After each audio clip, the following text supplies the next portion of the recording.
rise and report from our in-camera session. Thank you, Warden. There are two matters to report. One, County Council instructed staff to continue negotiations and conclude as expeditiously as possible negotiations for a new lease at Bayside Centre in the City of Sarnia.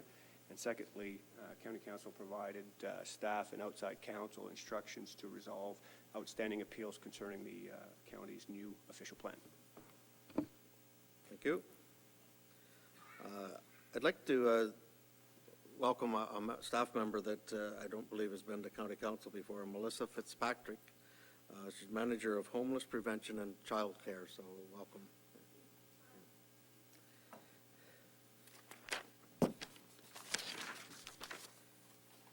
Delegations. We have two delegations and some presentations. Could I have a motion to allow the delegations and presentations within the rail? Councillor Rumbout, second by Councillor Loosley. All in favor of that? That is carried. And our first delegation is Arlene Patterson, Margaret Bell, and Andrew Bolter from Navigating Senior Care Lambton. I ask you to come forward with your presentation.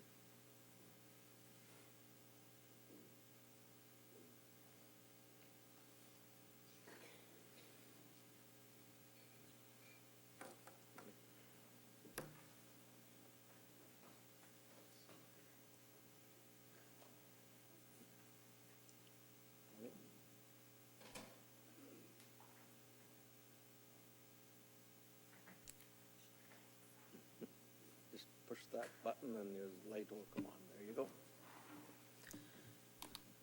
Good morning, Warden Weber, mayors and councillors, and ladies and gentlemen.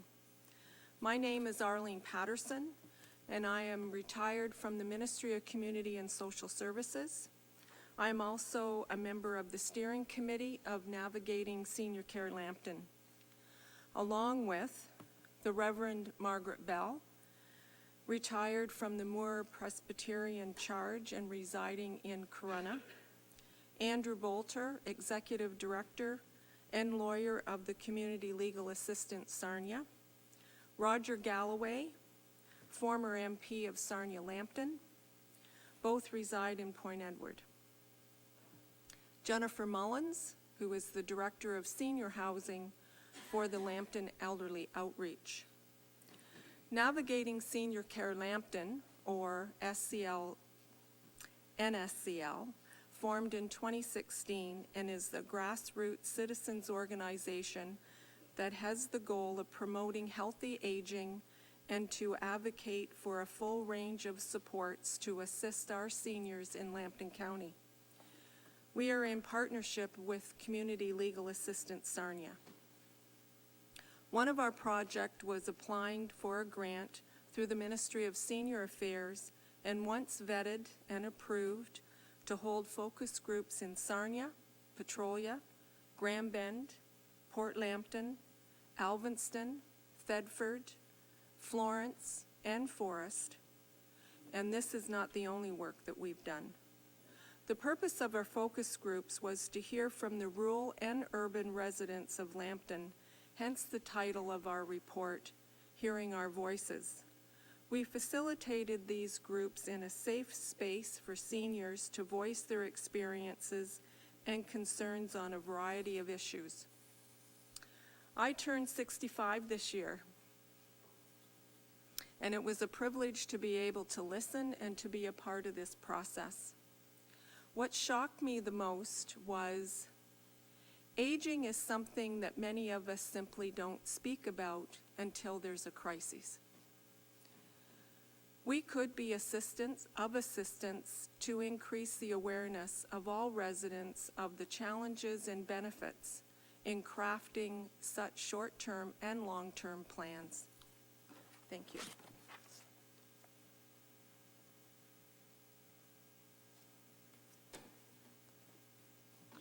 And I'm Margaret Bell. You may well know that Lambton County is blessed with a senior population larger than the provincial average and growing. I've been a senior some years longer than Arlene, and I've been retired for the last 4 years. And one of the joys of being a retired senior is the time to indulge in interests as a volunteer. You may be surprised at the enormous contribution that seniors make to the volunteer community. Many organizations rely heavily on volunteers, and seniors are often the core of their volunteer base. They're long-term and reliable workers. The other large volunteer group these days is teens, earning the volunteer hours they need to graduate. Seniors volunteering alongside teens earning these hours remind young people how capable and important are the seniors in their midst. It's good for us to get out into our communities in all kinds of ways, whether we are volunteers or just doing the things that we all want and need to do. It's good for us in our minds and our bodies and our spirits. We keep our minds and bodies active, and we are a visible part of the community. Isolation is one of the growing problems many seniors face in our cities, in our towns, and in the countryside. Seniors tend to be shy about asking for assistance, so many don't reach out for help. But we often do need some help as we age. What's good for seniors is good for everyone. Seniors can only stay active and involved in their communities as they are able if their special needs are considered. That means those needs must be first recognized and then addressed. Thank you.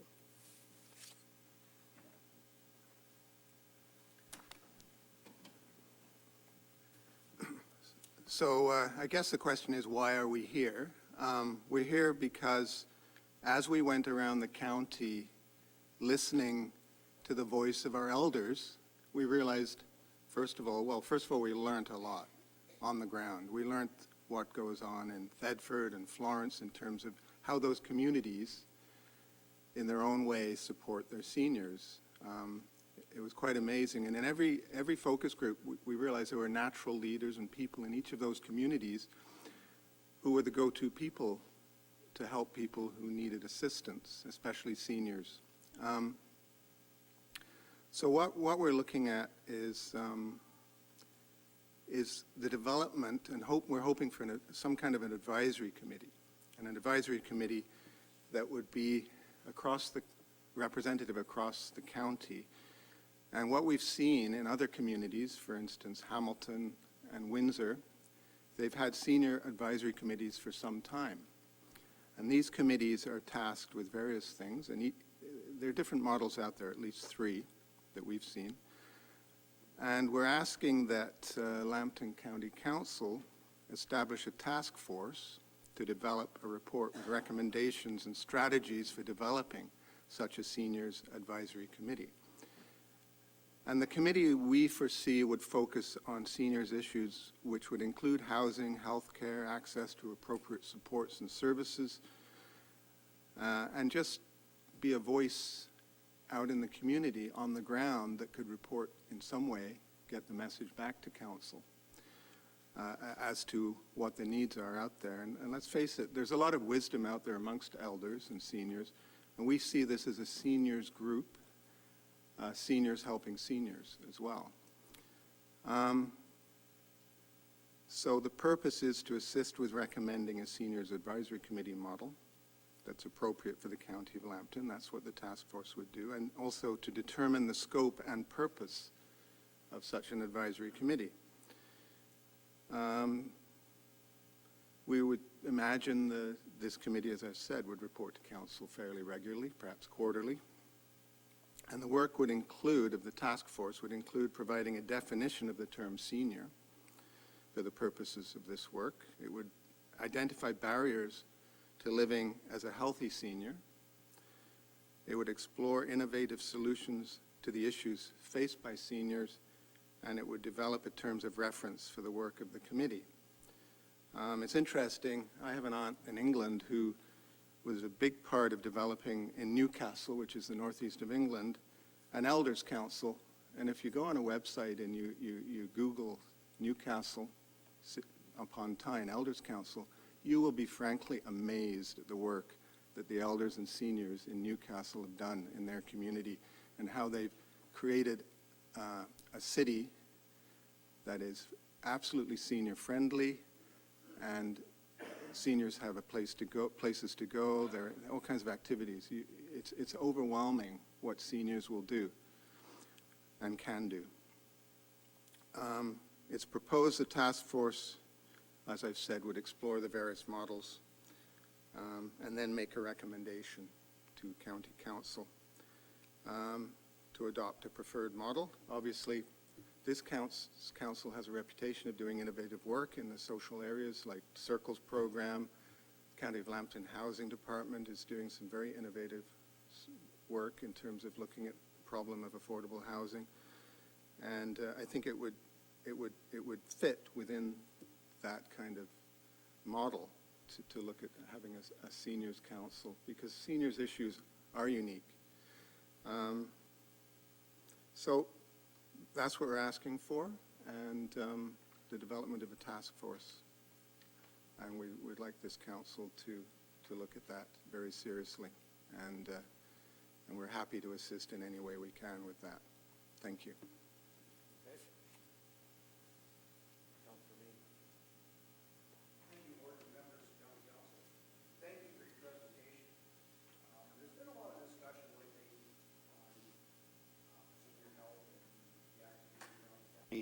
And how we can help and so on.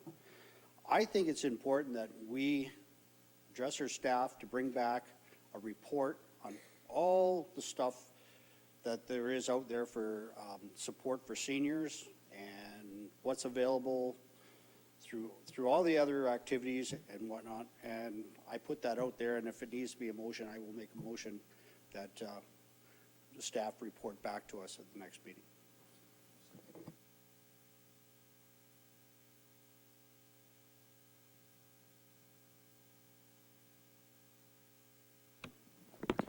Thank you, Warden Weber. I'd just like to thank the group for going out and spending all those hours interviewing people all throughout the county. I know it's not a small undertaking to do.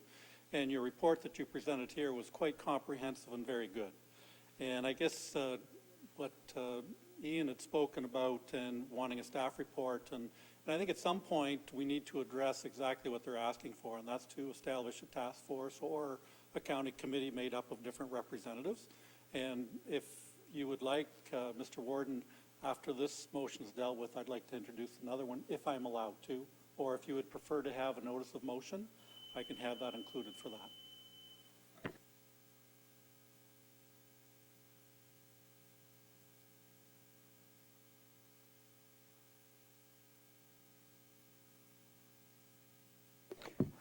Presentation. I just want to let you know that I have been involved in the transportation of seniors, and I read that report twice, your report. And I could tell you that's the most expensive any program that you could have. I was involved with the Seaweek Kiwanis program to picking up seniors and take them to shop for almost 10 years, 15 years. And what we did, we rented a city bus, $80 a month, $80 a trip, which we used for only 1 hour. After 10 years, the club said, it's too expensive. We can't go ahead with it. And I'm just telling you, this is a very expensive program, transportation for seniors, and it's needed. Unless you get seniors help, senior government help, it's going to be tough to ask for money from the county or the communities. I just want to let you know. So I have two questions for you. The first one is, the communities in Windsor and some other communities, do the county, the city, support them financially? And secondly, are you coming back to county council because of the cost of it to ask for financial help? I think the answer to that is no, we're not asking for support. So what we perhaps would foresee would be a councillor would sit on the committee, one, and maybe have some staff support in terms of, managing the committee in terms of, the day-to-day operations and agendas and things like that. So we're not asking for grants or money or anything like that. We're just asking for a venue for seniors and elders in our county to be able to give input and inform this council. There's a lot of wealth of knowledge out there, and who best to determine need than the seniors themselves throughout the county. That's why we're here, because we realize that when we're doing these focus groups. You again, too, for what you've done so far. I see two separate issues. There's the Mayor Veen's, which is really an inventory of what are the existing services, which I think can run parallel where I think Mayor Arnold's headed. I think it's needed. I just have a couple of technical questions. Are you seeing this as like a, I hear the word task force. Usually there's a duration of time, a year, 18 months. I also experience with other groups that sometimes they can wander aimless for long times without a focus and an end goal. So would you see this, Andrew, as a 1 year, the term of this council, ongoing, reporting continually back to council on the bigger issues? How would you see this unfold?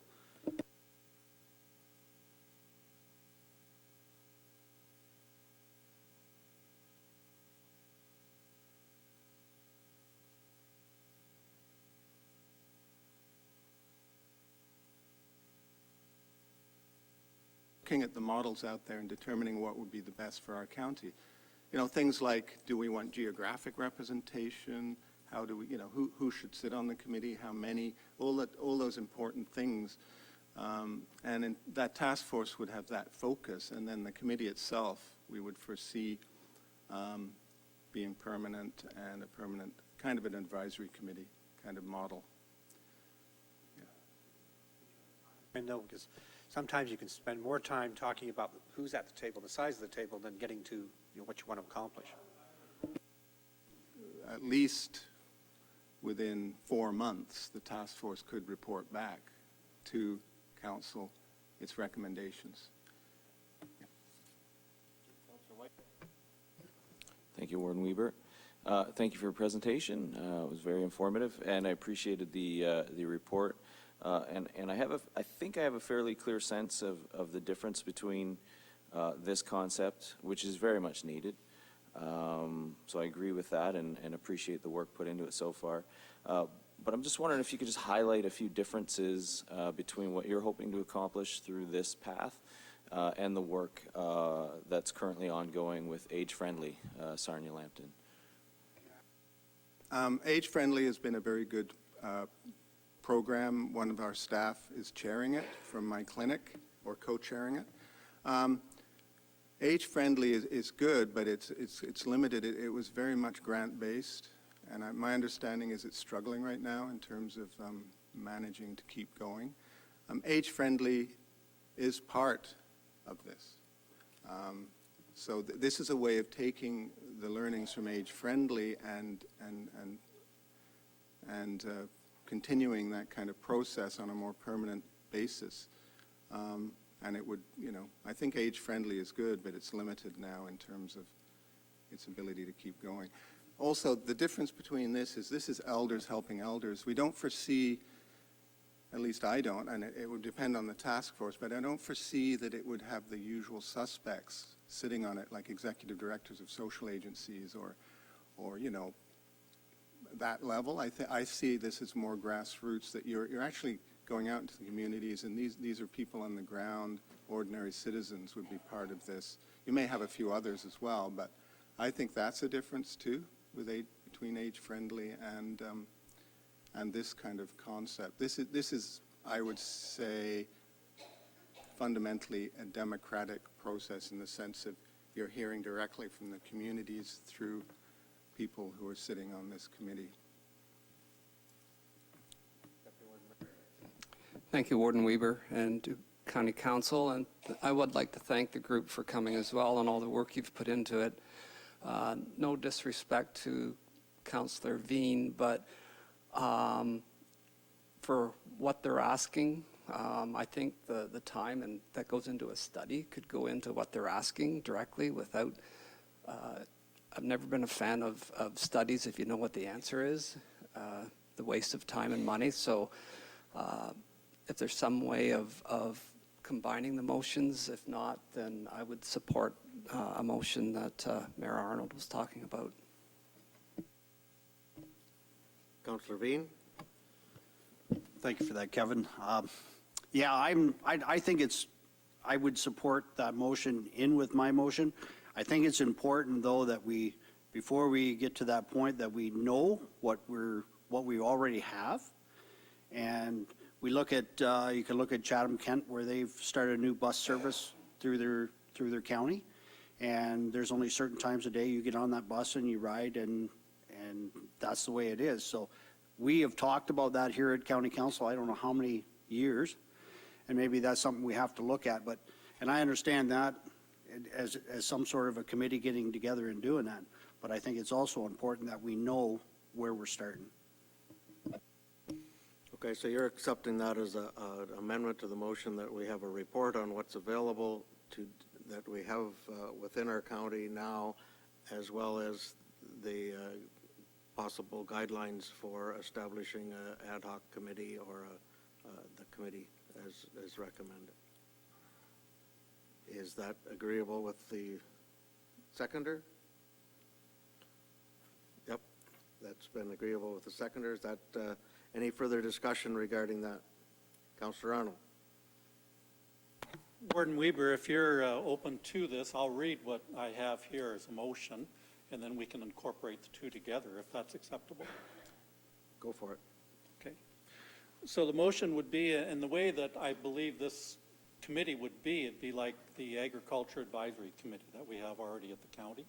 You know, it's something like that. And the way it would be read was that the Lambton County Council establish an advisory committee to develop a report with recommendations and strategies for the development as a senior advisory committee that would focus on senior issues, including but not limited to housing, health care, and access to appropriate supports and services for all residents of Lambton, both urban and rural, and that the committee have county staff support, a member of the Navigating Senior Care Lambton Steering Committee, and representation from County Council. And I would visualize that as being similar to the Ag Advisory. Most of it's from the public, and then we'd have a little bit of staff support there so they could help navigate any of these questions that they might have or whatever.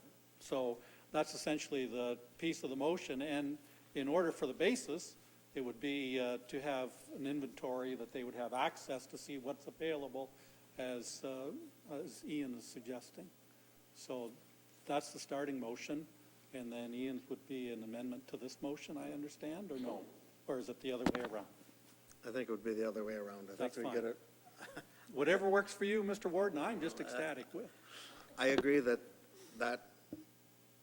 could be part of what was in your wording with our report coming back on how it be established. So that would be the working part of what's in the committee when we establish what we have, if that's agreeable or proper.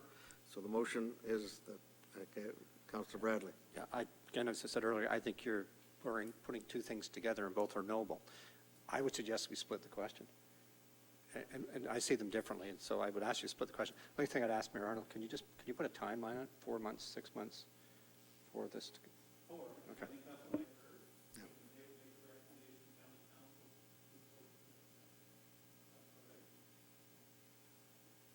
So by the beginning here, the January. So, what do we have for a motion right now? We have that I would ask you to read it back. Yeah. Currently, it's a two-part motion. The first part, which Councillor Bean suggested, would be effectively an inventory of the services and programs available to seniors in Lambton County, so report on that. And then the second part would be to work with community legal assistance, Sarnia, in the establishment of a seniors advisory committee task force, the purpose of which is to identify services, programs, and gaps for seniors in the community, identify in terms of reference for a seniors advisory committee reporting back to County Council, advise on the membership of that committee, which should include a member from your group, a member from council, and other members as groups of the task force committee report on, and of course identify goals and objectives that will come back as effectively a terms of reference for county council consideration within 4 months. I believe by the end of January 2020 for council to decide on whether or not it wishes to establish the Municipal Committee as recommended by the task force.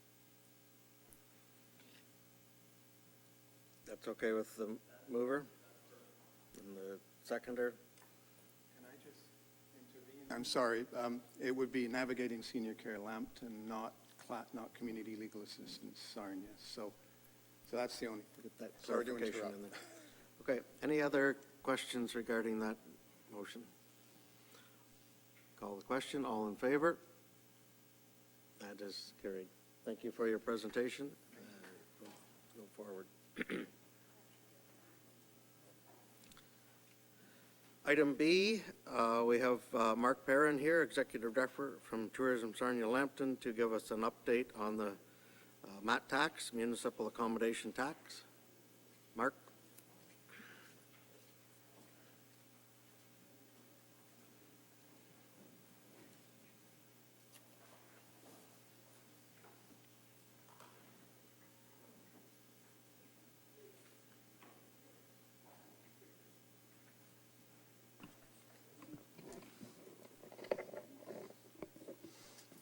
Good morning, Mayor Weber, Warden Weber, mayors, councilors, public. Just want to, I guess, provide an update on where Tourism Sarnia Lambton is currently with municipal accommodation tax. We put together a report outlining some of the procedures that we're ready to move forward with, as well as the background of municipal accommodation tax. As far as today, where we're sitting, Tourism Sarnia Lambton has taken the lead on municipal accommodation tax within the County of Lambton. We have spoken with quite a few of our partners. Partners include the Sarnia Lambton Hotels Association, ORMA, which is the Ontario Restaurant Hotel Motel Association, Village of Point Edward, City of Sarnia, Lambton Shores, Town of Petrolia, Tourism London, Tourism Windsor Exis, Sudbury Tourism, Sault Ste. Marie Tourism, and Southwestern Ontario Tourism Corporation.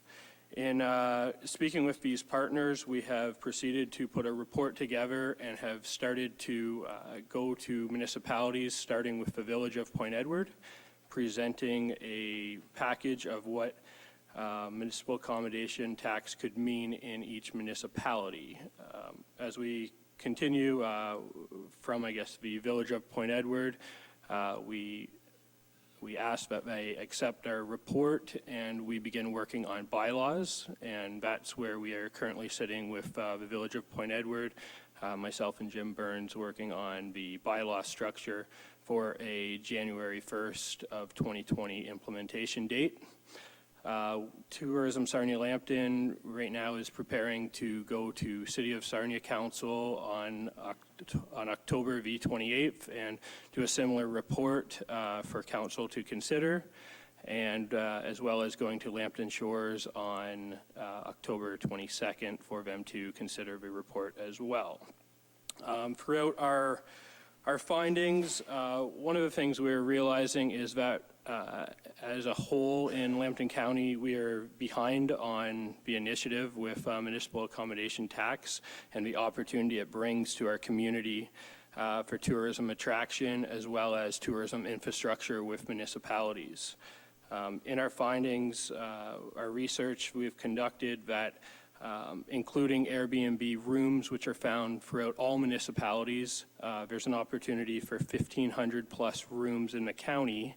And through those 1,500 plus rooms, it has the capacity at a 4% municipal accommodation tax levy to generate $1.2 million on an annual basis. This is based on a 50% occupancy rate and $110 a night average rate of these rooms. TSL has sat down with our board of directors to create 10 recommendations that we'll use to create the bylaw framework when speaking with municipalities about implementing municipal accommodation tax. Our recommendations include that TSL revenue has potential to generate funding for tourism Sarnia Lambton, and recommends that the funding would support sports, conventions, events, leisure travel, culture and entertainment, and specifically the items for sports and corporate events would be revolved around the bidding, support and hosting portion. It would allow us to work on capital investments and large-scale community infrastructure. It would allow cultural event development, underwriting of events, execution, and ongoing event support. And it would allow financial support to incubate new marketing, product development, and destination awareness branding. TSL recommends that MAP be set at a 4% of all municipalities. This is pretty standard throughout Ontario. We recommend that it's an equal 50-50 split between municipalities and Tourism Sarnia Lambton. Municipality use of shares consisting of their 50% be generated for council-approved plans towards tourism development and initiatives. TSL would work with municipalities to present recommendations, as well as the Sarnia Hotels Association would also work to move on recommendations towards the initiatives. TSL recommends that ORMA to be the collector of municipal accommodation tax. We've had conversations with the county, and we see as the most cost-effective method, as well as having the ORMA support and their work that they've done throughout the province, working with about 30-plus municipalities on this initiative. We recommend structuring a MAC committee that works on the spending initiatives, and we recommend that this would relate to all vendors, not limited to hotels and motels, but also include Airbnb, VRBO, bed and breakfast, and cottage rentals. As part of this, it's been recommended from our partners that accommodations are allowed to deduct 3% from the MAT prior to remittance to cover their processing fees. And as we look through, we're looking at January 1st, 2020 to begin the process to have it implemented in certain municipalities. Currently, one of the as far as in the municipal accommodation, in the Municipal Act, it is noted that MAT is supplemental funding for the exclusive purposes of tourism promotion and marketing. We want to make sure it's understood by County Council that this funding is not for core operational funding. That funding requirement, as stated in the Municipal Act, is to remain constant from our funding partner. Other details within the report, also just note there are currently 31 municipalities in Ontario that have implemented MAT, and 8 more are in the process for the first quarter of 2020. Some of these tourism competitors are City of Ottawa, City of Sault Ste. Marie, Niagara Falls, Waterloo Regional Municipalities, City of London, City of Toronto, City of Kingston, City of Windsor, City of Hamilton, City of Barrie, City of Stratford, City of Brockville, City of Cornwall, City of Huntsville, City of Markham, City of Mississauga, City of North Bay, City of Oakville, City of St. Catharines, City of Sudbury, City of Thunder Bay, and City of Timmins. Those are the ones that are currently have implemented this program. How we're here is just last year when we presented our Tourism Sarnia Lambton budget, we asked for an increase of $35,000 to cover our increased rent expenses. That request was denied, and we were asked to explore funding opportunities. With researching revenue and funding opportunities, MAT definitely is probably the best opportunity for tourism growth within the industry currently. In doing it, it is annual revenue, so the possibility of having $600,000 annually added to a marketing and promotions budget for both Tourism Sarnia Lambton and to be going back to our Lambton County municipalities obviously creates great need and can fill the void of many of the infrastructure projects in the various municipalities today. That is a report of where we are at, and we welcome any questions. Alternate Dennis.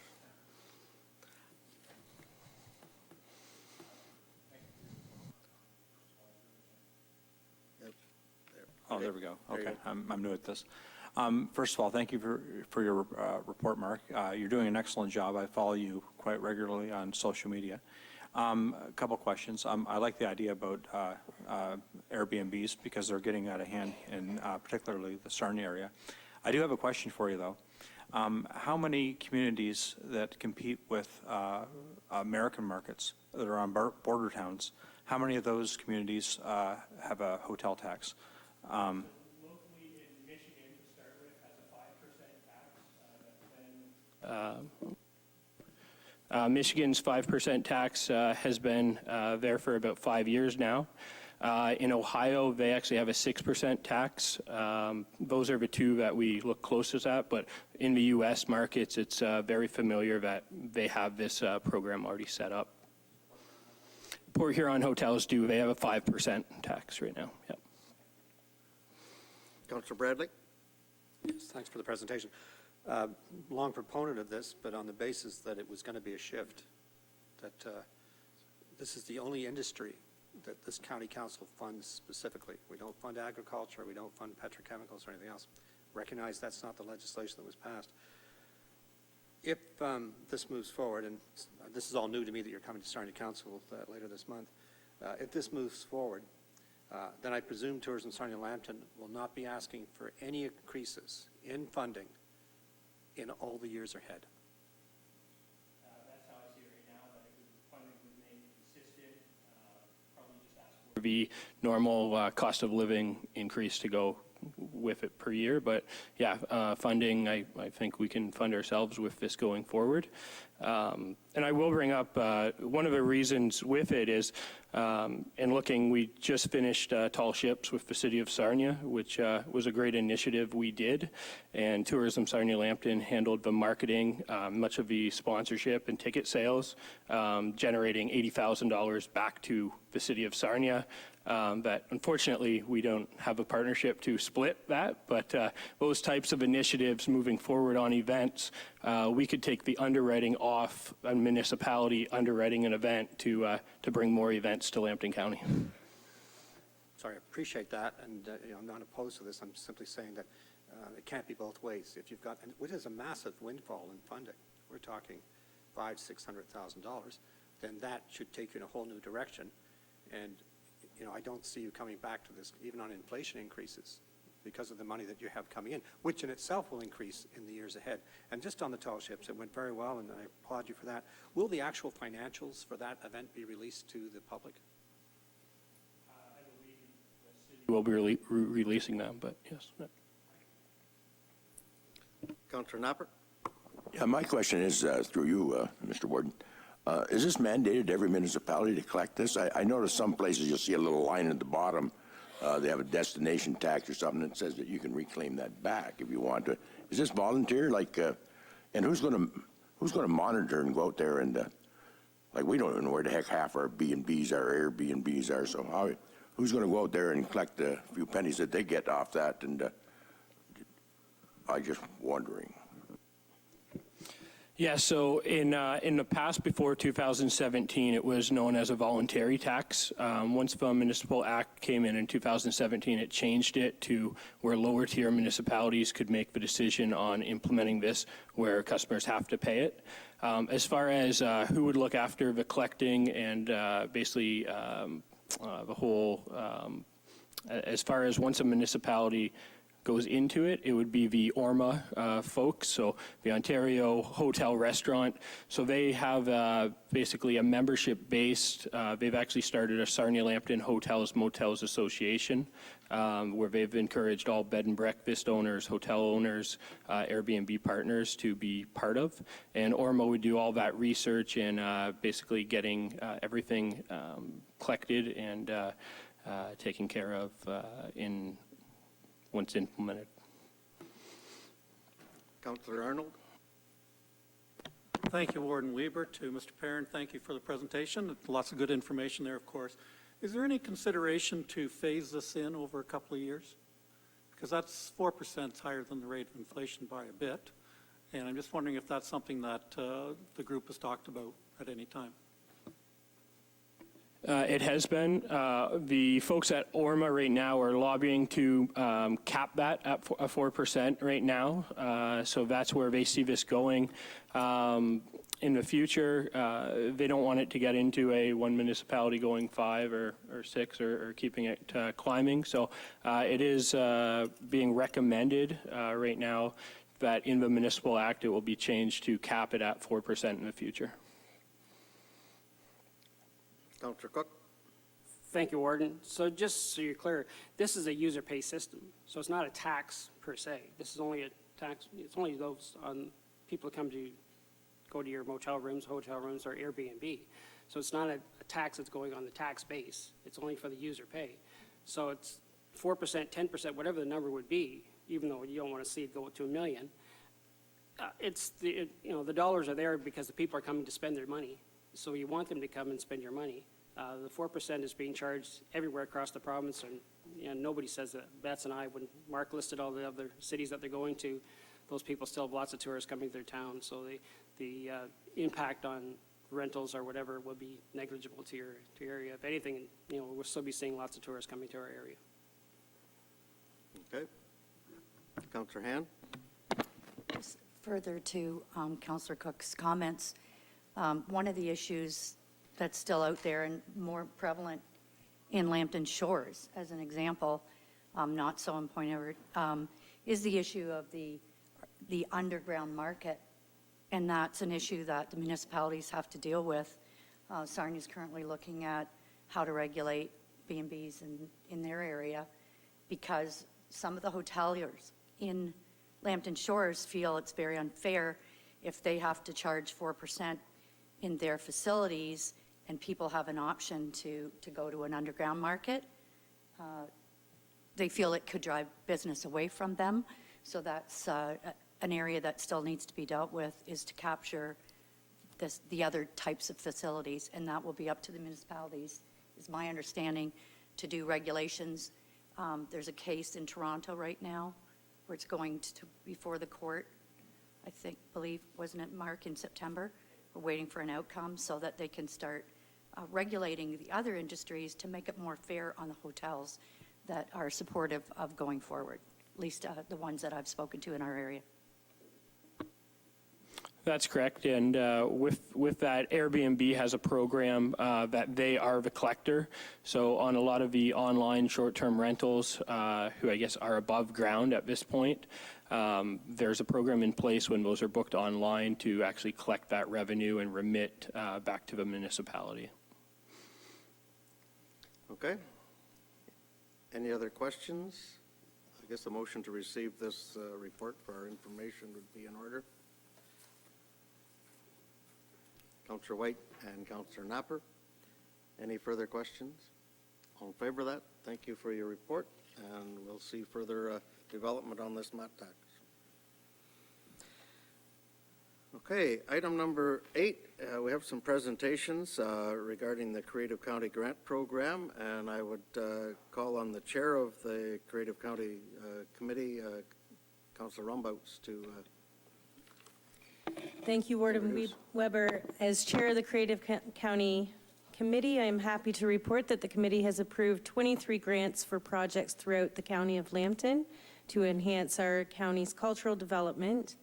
And the current intake for applications opened yesterday and will run until November 12th. So I encourage my fellow councillors to communicate that to the people in their areas and try to get some applications coming through for that. And through Warden Weber, I will refer the remainder of the presentation to Corporate Cultural Officer Andrew Meyer. Okay. Through you, Warden, and thank you, Chair Rombout.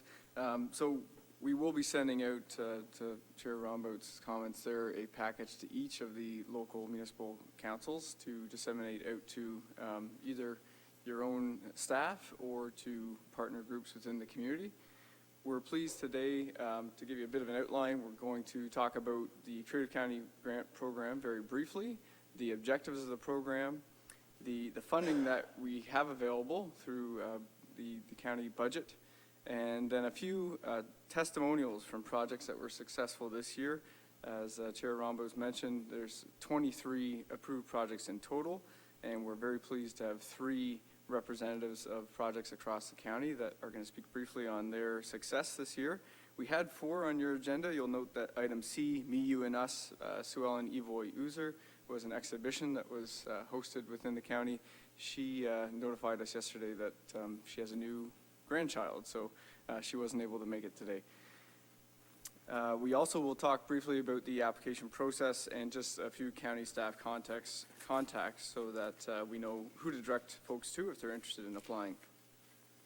So in terms of the Creative County Grant Program, it was established in 2013 as an outcome of the Lambton County Cultural Plan, which Council approved in 2011, and it is intended to provide matching funds up to 50% of the project cost to local arts, culture, and heritage projects. The intent is to strengthen and build the creative community, define the county's unique identity, and enrich the quality of life for all residents. Over that period, so just over 6 years, there's been over 120 projects supported through the Creative County Grant. In terms of the program objectives, in really the cultural plan was designed to promote culture as a key component of economic development. So I think the most important message to leave you with today that our committee has been tracking the investments made year after year. And in 2018, for example, 23 projects were approved, requesting a total of $126,000 in grant funding. That funding leveraged an additional $1.47 million in private investment. So that's the funds that these organizations brought to the table based on their own funds, their project partners that came to the table. So it gives you that sense of the intent of the cultural plan, which was to leverage the cultural economy to improve the quality of life in the community and promote economic growth. So just to touch on the funding that's available, as council will be familiar, there's $75,000 annually divided between 4 quadrants across the county, $10,000 for Central, South, North, and Sarnia, and an additional $35,000 within that 75 that are for projects that demonstrate a benefit to the entire county. So events, large events, festivals, such as the Tall Ships event just this past summer. And this just gives you an overview of how those quadrants are broken down. It also gives us an opportunity to say that you'll notice the boundary includes our 3 First Nations partners, our neighboring First Nations communities. And we were pleased that this year in 2019, Kettle and Stony Point First Nation was our first First Nation partner since 2013. They have received funding for a school mural project with the kids at Hillside Public Schools. So very pleased to see the diversity of applications and representation across the county. So now, without further ado, we have a few presenters that are going to talk about their success stories this year in 2019. And I'd like to invite Ron Van Horn and Scott Ferguson to speak first about the Junior Laugh Program, a film festival in Camp Foodie.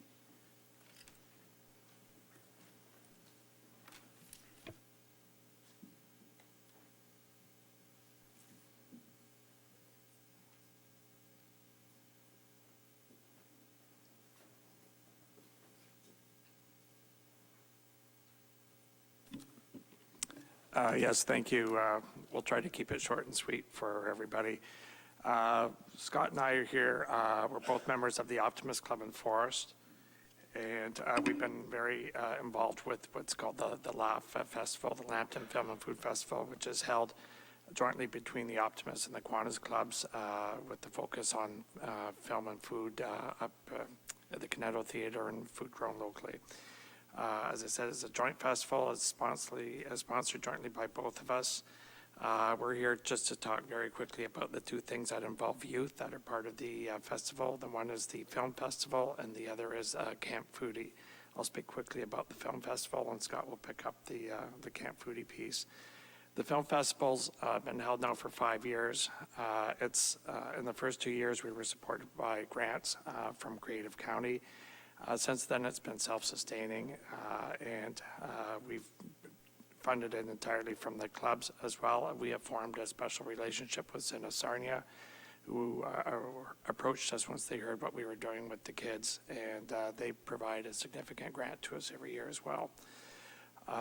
Overall, with respect to how the film festival is run, we have from Toronto, the Toronto International Film Festival instructors come to the community, and they offer 2 intensive workshops for area high school students every year. It's held generally in the end of winter, and we have roughly 50 kids participate in the workshops. The workshops are run by TIFF and Film Festival, that is, with the full cooperation of all 4 regional school systems here. We have both French and the English and the Catholic and the public schools are all participating in it. It's for high school students, so kids between 14 and 19 basically. The workshops are held in the end of winter each year. Then after winter, after the workshops are held, we invite students to create 3-minute films and submit them to a competition we have every year. The competition this year was the strongest we've ever had. Overall, for the films that were produced, we've started off getting kind of 10 to 12 films a year, but we're now up to 23 films, which was a record for us. 23 films with a surprising number submitted both in French and in English, or French-English, which was interesting too. It's a reflection on the strength of the Francophone community here in our community. We have awards that we hand out after the films are judged by a panel of experts, volunteers from the community, that is, and we have film awards are in 6 different categories: drama, commercial, cinematography, comedy, animation, experimental, and the Franco-Fier category. The awards to each of the students is in the nature or the sum of $500. So each group or person that submits a film that wins in a category gets a $500 cash award. The program has been very successful, is strongly supported by the students. We are now getting submissions from Chatham-Kent as well as just Lambton County, and we've had participation from people over in Michigan as well. So it's turning into a regional competition, and it's strongly supported, and it's a lot of fun. So I'll hand it over to Scott now to talk about food. Hi. This past summer, we ran Camp Foodie at the Optimist Hall in Forest. It was the first year. We had 60 kids registered. Their ages 9 to 14. We divided the program out into 3 weeks of roughly 20 kids per week. And they were held throughout July and August. The program was run by world-class chef Sheila Ward, and she's also a teacher at Aberarder School here, just outside of heading towards Forest. The program was focused on using locally sourced food and supporting as many businesses as we can within the county, and we even went into Middlesex and a couple others to make sure we tried to support everything within a decent kilometer radius. The classes taught the students on nutrition, hygiene, fire safety in the kitchen, healthy food choices, how to spice food, and cooking. We also did a field trip out to the local herb farm just outside of Forest, and they learned how spices were grown and how to use spices appropriately in their food. The camp was a great success and strongly supported by the community. We also employed high school volunteers to help with the kids of that, and they were able to earn their community services hours required for their to graduate out of grade 12. The camp was created through a joint adventure between the Kiwanis and the Optimists of Forest. we were able to raise $7,000 in fundraising, just over $7,000, which just came shy of matching the Creative County grant. Next summer, we're hoping to do a camp on the March break, and I'm already having phone calls of people wanting to register their kids, and we are going to do the 3 weeks again next summer. Great. Thank you, and I'll wrap up very quickly. We had to turn a significant number of kids away from the camp this year, simply because we filled up so quickly. And we drew heavily from the waterfront, which was interesting, as well as local kids. One of the camps one day, and we didn't plan it this way, it just turned out we could have run one of the week sessions in French. There were that many Francophone and bilingual French immersion kids that participated in it. So in any event, in closing, we just want to say that both programs are supported by the community service clubs in the forest. Neither program would have been started without the thought process behind the Creative County program and without the seed money that we got from Creative County as well. Both programs are or will be sufficient or self-supporting or sufficient within a period of 2 years. We haven't had any grants whatsoever from the program for film for 3 years now, I think. Both programs are deeply rooted in creativity and innovation. And both of those are really important factors for economic development. And there are factors which were used by the judges in assessing our community to determine whether or not we're a creative community. One of the programs was specifically referred to in the application actually for the ICF competition. So they fit really well into what we're trying to do as a community. They fit well into economic development. Most importantly, they're fun for the kids and they're broadly supported. So thank you very much. Thank you.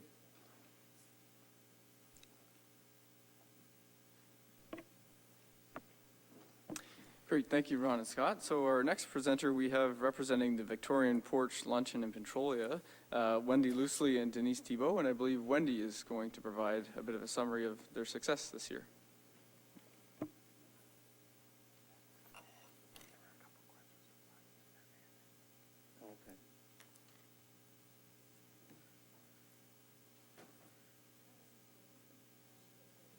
Yep.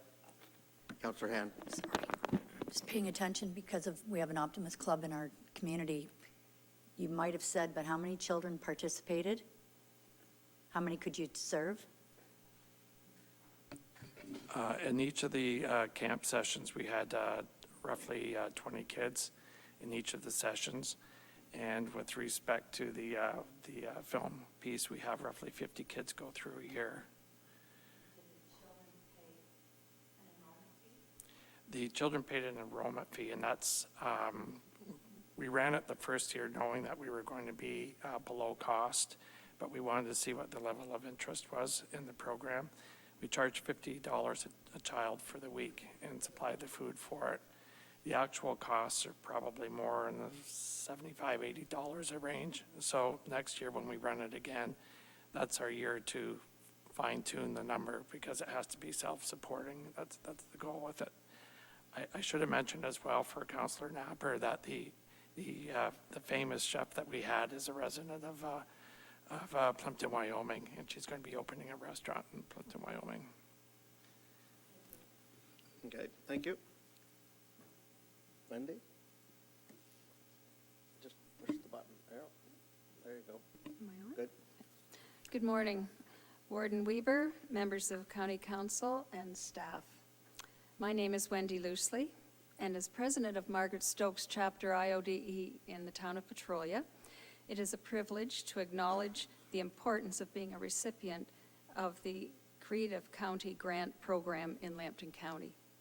Quite simply, our Victorian Porch Luncheon would not exist without this grant. The IODE is a women's charitable Canadian organization whose mission is to improve the quality of life for children, youth, and those in need through educational, social service, and citizenship programs. We are a very grateful recipient of the Creative County Grant. The Victorian Porch Luncheon, held in June, was a sold-out event. It was held to encourage residents and attendees to shop in Petrolia's cultural setting. We secured 7 private residential Victorian porches, as well as the veranda of the VPP. Many participants experienced the culture and history of the home and dressed in period costumes while they enjoyed an elegant lunch served by the IODE members. Each home was entertained by one of our friends from the Victoria Playhouse, Alex Berg, who sang and played the guitar to the delight of everyone. After the luncheon, the participants were invited to shop and also given a private tour of the Petrolia Discovery, highlighting our rich oil history. The Creative County Grant enabled us to up our game and include many of the groups working under the Porches umbrella to make this event a huge success for the third year in a row.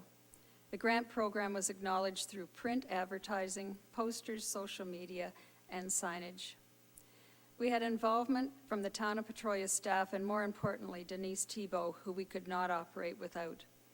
The Petrolia Heritage Committee, the Petrolia Discovery, the Merchants of the Town, and the Victoria Playhouse. All groups working together for a common goal, to promote Petrolia. New friends and partnerships were formed between the homeowners and the community groups. As a result of this grant and a successful venture, the Planning Committee is already beginning to dream for next year. This is the third year of the Victorian Porch Luncheon, and the first year was hosted by the Volunteer Business Group with a huge help from the Creative County Grant. The second and third year were hosted by the Town of Petrolia and the IODE, with this year receiving the grant once again. I thank you again for your generosity, for allowing me to speak on behalf of the IODE for our project. It was so much fun, and we're looking forward to next year's porches already. Everyone working together with such positive results is a goal we love to achieve. And I again thank you very much for the opportunity to thank you. Thank you. I guess I'll ask, is there any questions? Very good. And our last presentation, Mr. Meyer. Through you, Warden. We will in a minute. Thank you, Wendy, and thank you. Yes. Thank you, Wendy, and thank you also, Denise, for attending today. So our final presenter is Dave Patton and Bob Nickel. They're joining us regarding the Heritage Hamlets of St. Clair Township.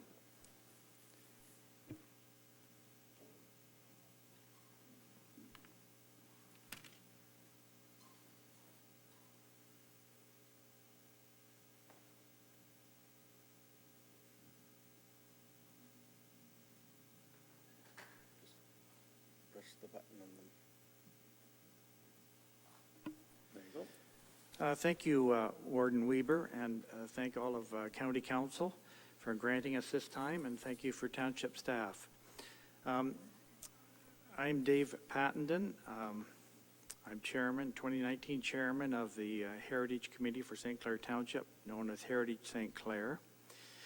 We are a recipient of a CCF award this year, and I have to say how important the Lambton County has been to our success. Our goal has always been to promote local heritage for children to learn and for tourism, and a good feeling for anybody that tours the township, whether they be children or seniors. Our present project is helping to identify our heritage hamlets, and I will give Bob a few minutes to tell you about this project. Good morning. Every idea needs a spark, and the spark for the Heritage Hamlets came to the gentleman that got me involved in Heritage St. Clair, and that's Alan Anderson. Alan brought up at one of our meetings that these hamlets, the buildings were disappearing, and he was concerned that the youth would would soon not even know about them. We knew he wasn't long in convincing the committee as a whole of the historical significance of these hamlets and the accomplishments that some of the residents achieved from these hamlets. We had our first meeting back in 2016, and Al brought some notes to that I'd like to read to give you an idea of what these hamlets were. Dotted across both townships were small hamlets, where found the intersections of concessions and side roads. These hamlets were the site of a post office, school, church, and often a general store. Moore-Sombra was a large rural area. Farmers and families worked long and hard to develop their farms and make them productive. They did not have the luxury of the leisure time we enjoy today. Travel was restricted to walking and horse and buggy. When trains came through the area, it was still a chore to get to the station. These hamlets grew to service the needs of the small rural area. Most everything that was needed could be gained at the hamlet: mail, education, spiritual guidance, and home supplies. The beginning of the end of the hamlet was announced in 1911 when Robert Borden pledged to provide rural mail delivery. That was achieved in 1914, and all across the township, these hamlets' post offices were closed. Many could survive without the post office, as there were still important services available close to home. But having survived the Depression and World War II, the world changed greatly. Shopping centers, the availability of dependable cars, and the development of central schools took away the viability of the hamlet as a rural focal point. Suddenly, the infrastructure disappeared. The names and memories still exist, but they are slowly fading away. I'd like to share with you, because I have a fond memory of one of those hamlets. And when I came on the scene, these hamlets were gasping their last breaths of air. I was raised in Corunna in the 50s and 60s. Both of my parents came from farms in Moore Township. At that time, we also had my uncle, my dad's oldest brother, Keith, living with us. He was a machinist at Sifto Salt. Once a week, my uncle would say to me, "Let's go to the farm. Let's go and see your grandma and grandpa." And I'd hop in the Ford. I'd like you to hop in that Ford with me, and don't worry about your seatbelt. We'd leave Corunna, heading south on County Road 33, Old Highway 40, River Road, now the St. Clair Parkway. We'd pass through the Moortown, Courtright, and just south of Courtright, we'd make a left-hand turn onto Concession 4. It was smooth sailing all the way to that notorious S-curve. Who needed amusement rides? One of the first signs I knew that I was entering Kimball or getting close to Kimball was the Latter-day Saint church I'd see on the north side of the road. And in that church, in his youth, James Robert Shaw, the founder of Shaw Communication, would have received his spiritual guidance. The second structure that I would see is a boxcar up on the side of the tracks, and that boxcar was used by the New York Central Railway. It was used as a waiting room, and it was also used as a storage area for the two stores. I only remember the one. As I was turning right onto the Kimball side road, and it was a side road, not the speedway it is today, I would notice to the east Walter Hackett's grist mill. But there on the corner stood the gem of Kimball, the Kimball General Store.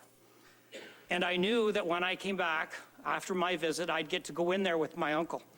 I'd get my usual bag of peanuts, get to visit with the proprietor, Mrs. McKinley, and at the back of that store, near the rubber boots, there were a series of wooden chairs, and the locals would gather there. We see these same kind of meetings at Tim Hortons today, and I'm referring to the Circle of Knowledge. And if my uncle decided to partake in the Circle of Knowledge, I knew that a cold bottle of Verner's Ginger Ale was waiting for me to help me wash down the peanuts. And that's my memory of Kimball Corners. In the summer of 2016, the five of us toured both Moore and Sombra townships. We found 29 hamlets that were of a historical significance. In the fall of that year, one of our tour guides, Don Carpenter, who was extremely knowledgeable about Sombra and the Wilkesport area, he up and left us and moved to Manitoba. The 2017 was not a good year for our committee. We lost Al. But we plodded along, and in 2018, in January, there were 3 of us left, and my 2 very capable workers that were with me, Bob Gooderall and Murray McAllister, we met with a local company here just down the road, CR Creative. They helped us come up with a design and the sign size, and we took that back to our Heritage Committee as a whole. They tweaked it a bit, and then we took it back to council, and council supported us. And I can't thank our mayor and council because they agreed to assist us in the installation of these signs. To date, we have 4 signs in: Kimball, Duthel, Froomfield, and Beecher. The signs are 2 by 5. They have our township logo. They have the name of the hamlet, the year it was established, and right at the bottom it says a heritage hamlet.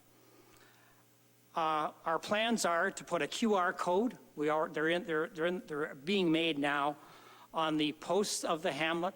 That way,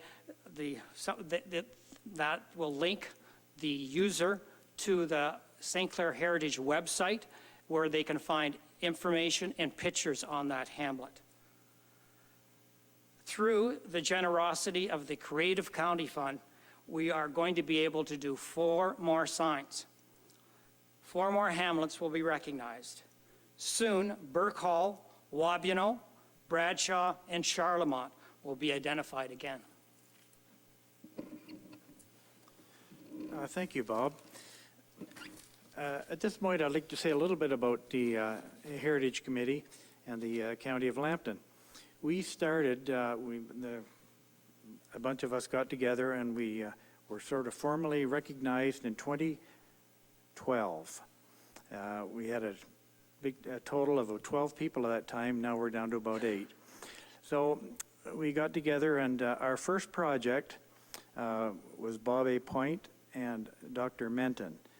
And they're located in Brander Park. The only problem is we really didn't have any money. We had some from the township, so we applied to the County of Lambton, the CCF, and this is where I first got introduced to Tara Pounds. And I thank Tara because she really shepherded us through that first project, and it was, a fabulous success for us. And it was really all made possible due to the contribution from the County of Lambton through their cultural fund. And from there, we have had several more signboards, plaques, our road signs installed. And we talk about sustainability. We value every dollar we get from the taxpayer. When you start, say in 2012, with really no brand, nobody knows you, they don't understand what you're doing, through the help of the CCF and the township, we've been able to get a name out there, a brand out there. So now we more and more increasingly are looking towards private donations, corporate business donations to help take the load off of the taxpayer. And really, to get us in this position and this recognition, I thank the County of Lambton. I thank St. Clair Township, who's been very supportive. And again, I'll thank Tara, because without her, I'm not sure I ever would have got through those first few years of applications. So our thoughts are that you have a terrific fund, and I would certainly like to see it continue. Thank you for your time. Thank you very much for your presentation. Are there any comments or questions? I think we've had this morning 3 excellent presentations on just what the Creative County Fund can do for communities, but it could never be done without the volunteers in each of those communities, the people that make the applications and the effort to see those projects through to the end. So we've had 3 presentations, and there's 23 others that have received this, and I think all their stories would match what's here today about the success working together with the volunteers in each of the communities. So I think it's very important that we as County Council see what our $75,000 annually can do throughout the county to look at our history and look at the future, one bringing back what the history does and one looking at the future generations. So kudos to everyone that has contributed to this and all the success in the future. On behalf of County Council, we wish you that, so, and to all the other ones. We've been about an hour and 20 minutes. I'm going to take a short break. We have a few things that are coming up that we may not rattle through real quick, so we'll reconvene at 11 o'clock.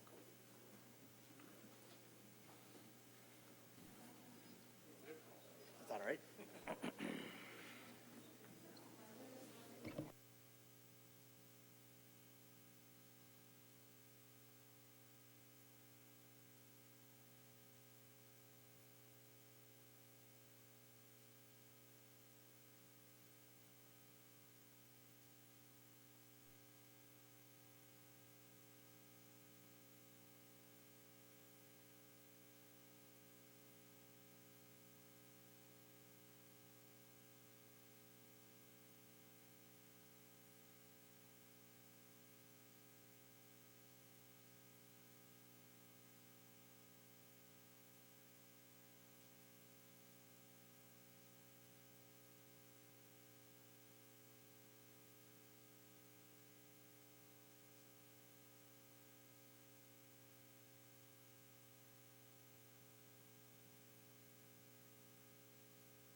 I will call us back to order, and we're at item number 9, minutes of the open session for September the 4th. I have a mover and a seconder on the minutes, Councillor Miller and Councillor Loosley.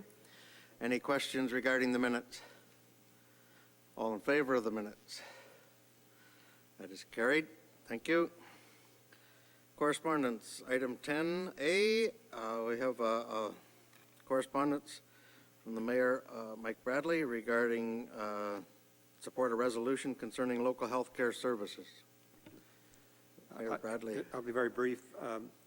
It's the resolution that matters. It's that the County of Lambton calls upon the Ontario government to halt the closures of and mergers and cuts to local health units, including public health units, land ambulance services, hospitals, long-term homes in the County of Lambton, forward this to all municipalities in the province of Ontario, which I understand we can do. This came from working with the Ontario Health Care Coalition.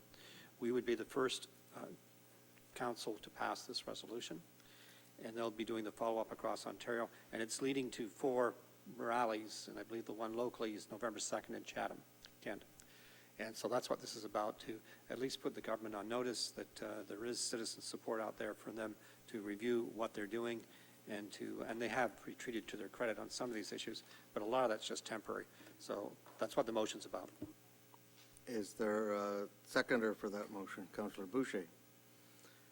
Any discussion? All in favor of that resolution? That's carried. Opposed? Carried. Thank you. We also have item number 11, which is minutes from Tourism Sarnia Lambton. Motion to receive those for information. Councillor Bean, seconded by Councillor Hand. Any questions regarding that? All in favor of that motion? Opposed? It's carried. Thank you. Item number 12A. This is a report regarding deferred debenture between the County of Lambton and the Community Development Corporation. There's a recommendation in that motion, and there's, I would ask if anyone has any questions or a motion on the recommendation, or if we would like to hear from the treasurer regarding this. Councillor Bradley. Move the recommendation to get it on the floor. Is there a seconder? Councillor Napper. Questions?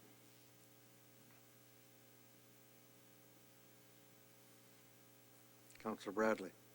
What I want to make is, this has been a long time in the making, and I just want to complicate Mr. Innes for this, because he has made something that is very complex, less complex for both the board and for this council. And given the incredible support for the research park by this council, it helps this park even succeed better by moving forward in this direction. So I appreciate the work. Okay. Councillor Arnold, you had your comment? Thank you, Warden Weber. I just a couple of comments. When this was first established, the CLCDC, it was established to keep everything at arm's length from Lambton County.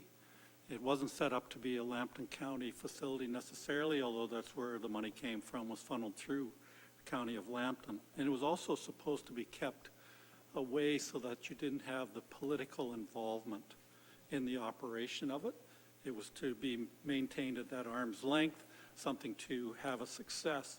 And I'd hate to see us go away from that, especially the piece that keeping everything at arm's length. I know this council and councils before have supported the research park tremendously, and I know that we will continue to do that. But the debt itself, this $4 million, my understanding is that that's an operational shortcoming. And it was based on, because there wasn't the revenues coming in, it got rolled ahead, then we did all kinds of stick handling to make sure everything was done properly. And I really believe that if we're going to see them succeed, that this debt needs to be cleaned off totally. Because no matter what, it's eventually our debt, no matter how you look at it. And I would still like to see us stay at arm's length as far as county council, like we did during the establishment of it. And I would hazard to suggest, I'm not in a position to make a motion at this time, but hazard to suggest that we have information coming back from staff in regards to what that would look like if we just write that interest off and all the rest of that debt from the operational side. Then they would have a clean slate to start again and move forward. They're talking about $750,000 that they could generate each year and can. And that was the whole basis. That 270,000 square feet that's there to be managed by the research park and also the CLCDC, that was supposed to be there to give enough income to make this a viable operation for everyone without a lot of county involvement. Wasn't able to do that over the few years for a number of different reasons. And I would think that county council themselves would still want to stay at arm's length and not become a partner as per se, because we already partnered and did it. And now it looks like we're partnering for the operational debt. I would rather see us do something as a grant to wipe it out and let them start clean. But it's just a comment for now, Mr. Warden, and see what the rest of council thinks. Okay. Any further comments?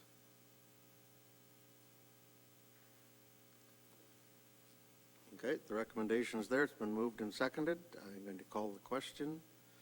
All in favor of the recommendation? Opposed? That motion is carried.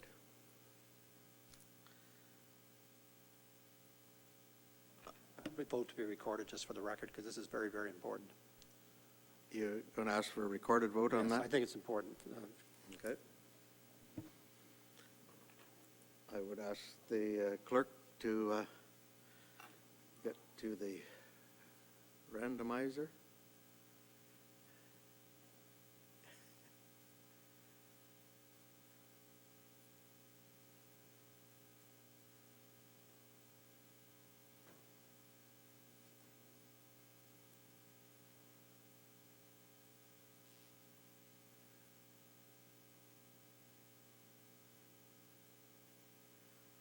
And looks like we're starting with Councillor Bradley.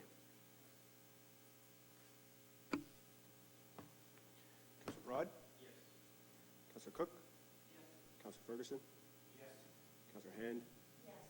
Councillor Loosely? Yes. Councillor Marriott? Yes. Councillor Miller? No. Councillor Napper? Yes. Councillor Rombouts? Yes. Councillor Dennis, alternate member for Stark. Councillor Stark? Pardon? No. Councillor Bean? Yes. Councillor White? Yes. Councillor Arnold? No. Councillor Bird? Councillor Boucher? Yes. And Warden Weaver? Yes. Motion carries. Okay. Item B is regarding cash flow and financial arrangements of the County of Lambton Development Corporation. And there is a report in your minutes, and there's also a recommendation on that report.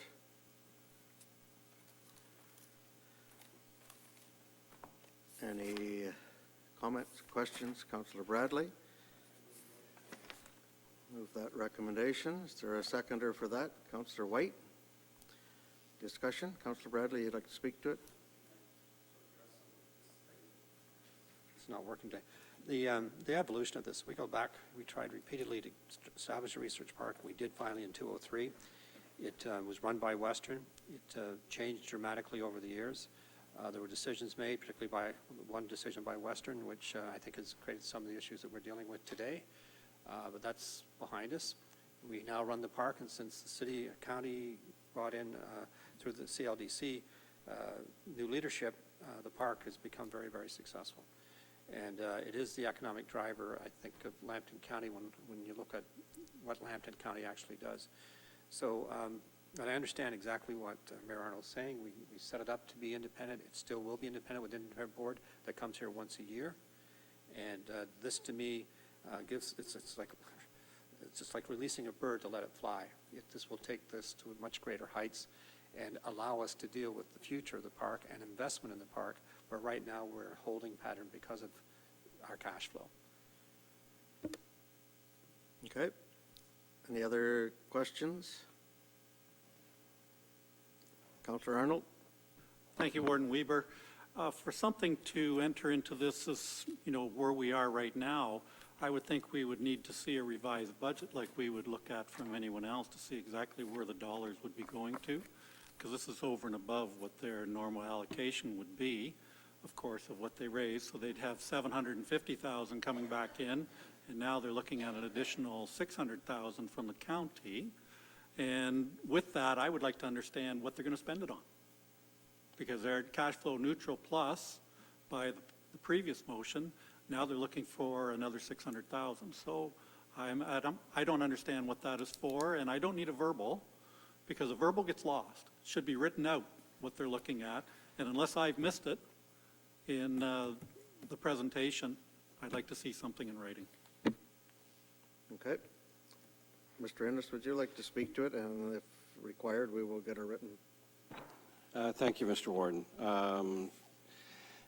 The $750,000 that is being mentioned here is actually going to pay the existing debt that the CLCDC is carrying in its own name. That debt is not disappearing at all.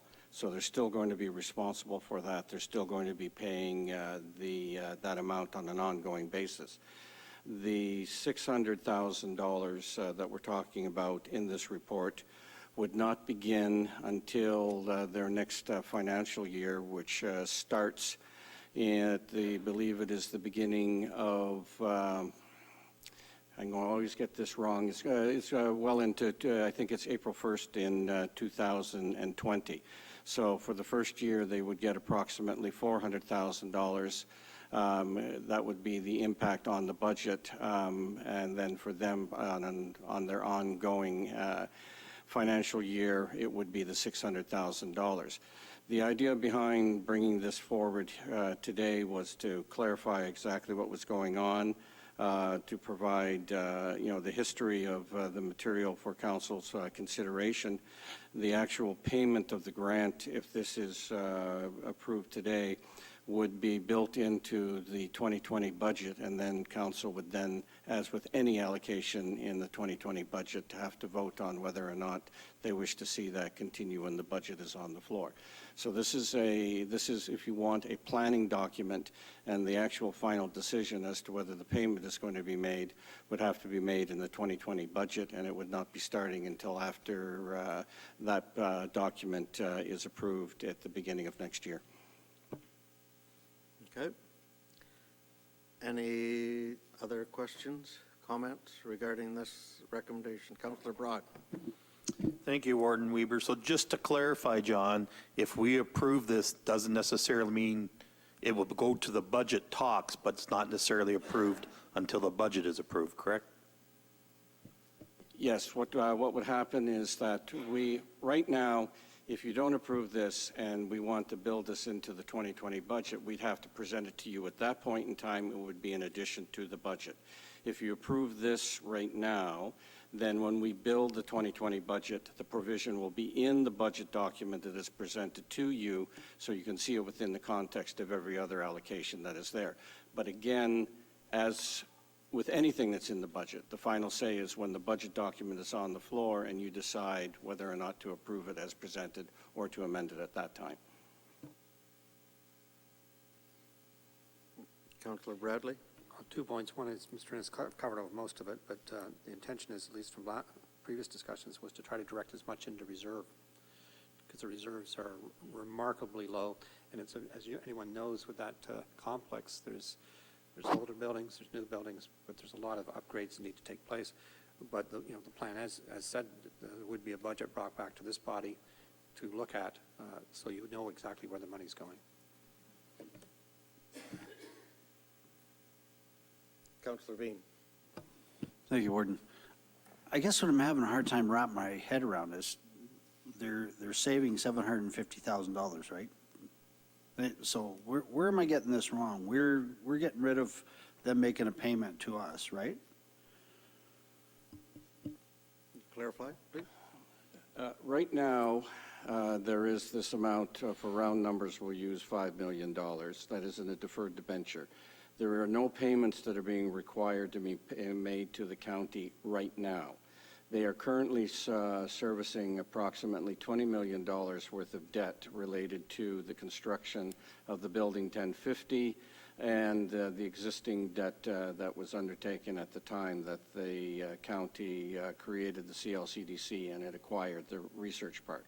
So there is still third-party debt to the CIBC that they are paying, and the $750,000 is the amount of dollars that they have to go towards that. That $750,000 or that $750,000 is all being used. It is no longer, the debt that is being servicing has not disappeared. They're still making over $1 million worth of debt payments every year. They have $750,000 to go towards making that debt payment.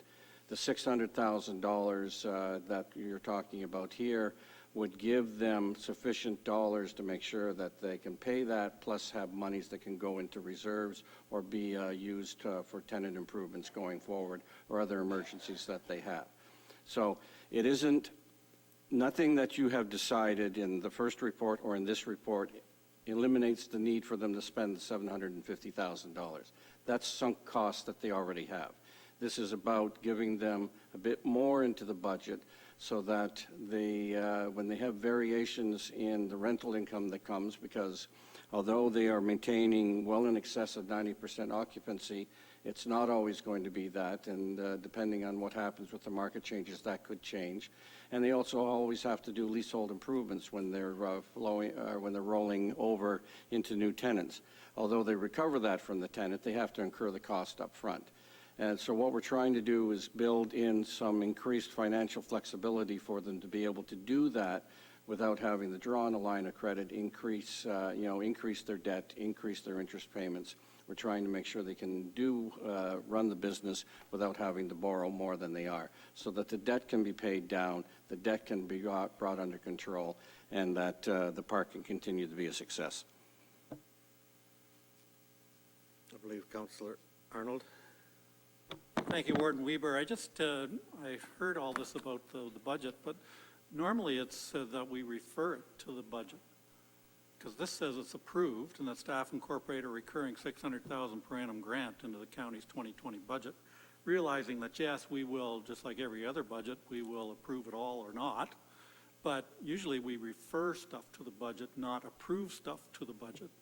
It doesn't say approve that it go in for consideration, it just says approve. So I struggle with the wording. I would think that it's more appropriate to have it referred to the 2020 budget and incorporated in. Mr. Innes? I'll take responsibility for the nomenclature, Councillor Arnold. As I was saying, the idea behind here was we wanted to build in this allocation into the base budget. If the motion that council makes is refer to budget, it'll go to budget. It just won't be built into the base numbers that you get.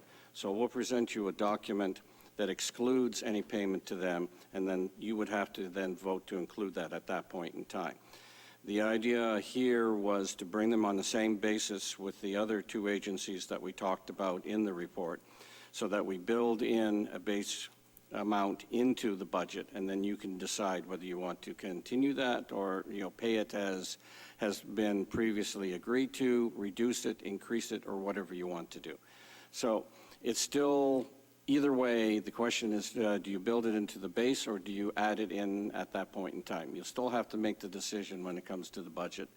We felt that because it is an important concept to consider, that we felt that it was going to be more appropriate to build it into the base budget so you could see what the impact of doing so was on the finances of the corporation at that point in time, and then make your decision in that way.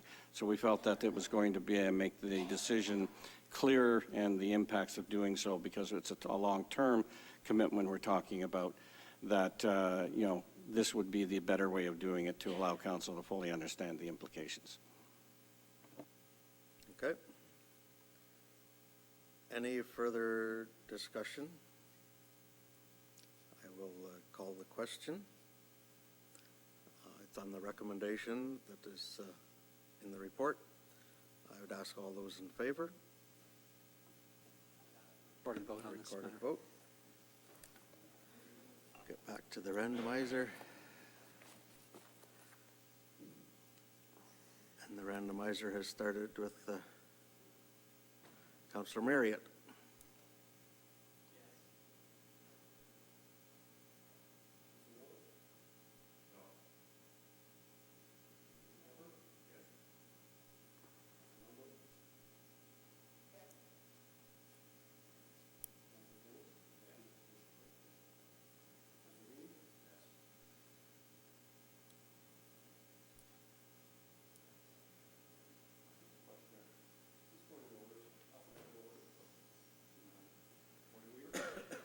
Yes?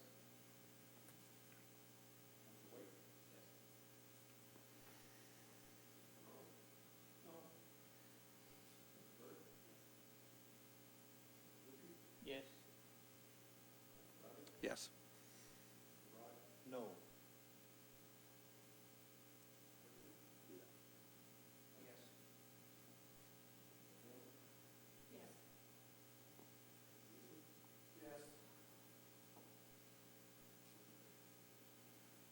Okay. I don't think they gathered the motion. They can't pass it. Thank We'll you. have to do for them a referral.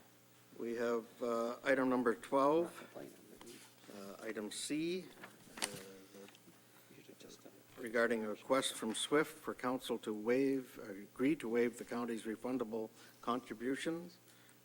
There is a report with a recommendation that is put forth. That is an option, a third alternative to completely waiving. How does council want to deal with this? Councillor Bradley. Before I would move a motion, I wanted to ask Mr. Innes, what is the preferred direction from your knowledge, or Mr. Van Horn, because I know you're both involved very heavily in this? If I may, Mr. Warden, the staff at SWIFT are fully aware of the fact that, as we indicate in the report, that there really is no, or that, you look at the aspect here, because the county is already receiving in excess of the multiplier that was guaranteed to it under the funding arrangement, that, it would be very possible for the county to ask for its money back and get an even greater multiplier on its the return of its investment, and that investment is still going to occur. The report was written from the standpoint of looking at trying to balance the needs of the county against the needs of the SWIFT Corporation as a whole. SWIFT has changed significantly in the last 6 to 9 months with the advent of Mr. Barry Field taking over the organization. We have seen a lot of the benefits and the successes that we were hoping to see when the organization was first set up. The latest contribution agreement under his guidance was negotiated in less than 2 months. The previous one was under debate for almost a year. He has developed a very strong, good relationship with the province. They understand what SWIFT is trying to do, and they are supportive of the outcomes that SWIFT is trying to achieve. So we think that SWIFT has a very robust future ahead of it. And the recommendation that is before you was looking at, trying to say, okay, let's look beyond the current situation and look to the future. What is going to be for the best benefit to the county in the future? The best benefit to the county in the future is going to be to see additional investment on top of the monies that are already committed to be spent here. If we withdraw funds from SWIFT, that's money that can't go towards additional investments back into Lambton County. There is no guarantee when they are going to happen here, but we know that there will, regardless, that if we take money out, there's less money to do that. But we felt that if we are going to, meaning the county, give a concession to SWIFT, that, let's do a little bit of quid pro quo here, we'll agree to let you keep the refundable portion, but we want a little bit something in return, waive our final contribution requirement, which means that you don't get to keep $600,000, you keep $400,000. We think that that achieves the goal of getting something for the people of Lambton County, being reasonable and prudent for the impact on the current budget, and looking forward to the opportunity for additional funding to be made in Lambton down the road. So that was the basis of the recommendation. Councillor Bradley? Move the recommendation. Seconded by Councillor Bean. Councillor Arnold. Sorry for being a pain today, Mr. Warden and members of the County Council, but, we're one of 3 pilot areas in the province. And I think it's showing bad faith if we're going to start pulling back a commitment that we made.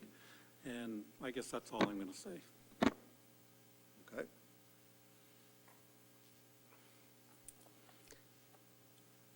Any further comments? Councillor Bradley. Well, in fairness, so many things have changed. I mean, this group, I thought a year or 2 might just go under. And I think it's got new leadership and new changes there. And, it may not be, at least for the urban areas, is important, but I understand fully from being in this place how important it is. And I think this is a really good compromise, still supporting the organization, but also recognizing those changing circumstances. And I suspect they'll change again. Councillor Bean. I agree. When we first decided this, I was really leery about giving the money, but I'm already seeing progress, like the fiber optics going in the ground in Oil Springs, so it's already going ahead, and I'm actually pretty happy with the way things are going. So, as Mr. Innes has said, there's been a real change and a real boost in the direction that SWIFT is going, and the way it's going forward with the revised board and staff that have been there. So it is a real positive moving forward. Anyway, we have a motion regarding the recommendation, and it's present alternate 3, and they can, that will be up to the SWIFT board whether they accept that alternative or not. So, seeing any other questions, I'm going to call the question on the recommendation as it's presented. All those in favor of that? Opposed? That motion is carried. Item 11 is our AM committee minutes. I'd call on Councillor Arnold. Thank you, Mr. Warden. I'd just like to present the AM committee minutes of last month for council's consideration. Okay, thank you. Item number 1, information reports. Item number 2, under other business, topic of a guardrail ends. Public Health Division, item 3, correspondence. Item 4, information reports. Item 5, Ontario Seniors Dental Program. Item 6, initiatives to help seniors.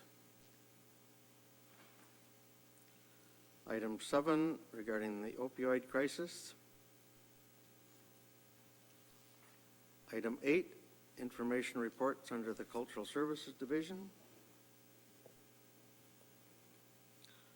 Item 9 regarding a bequest. Item 10 is adjournment. Councillor Arnold.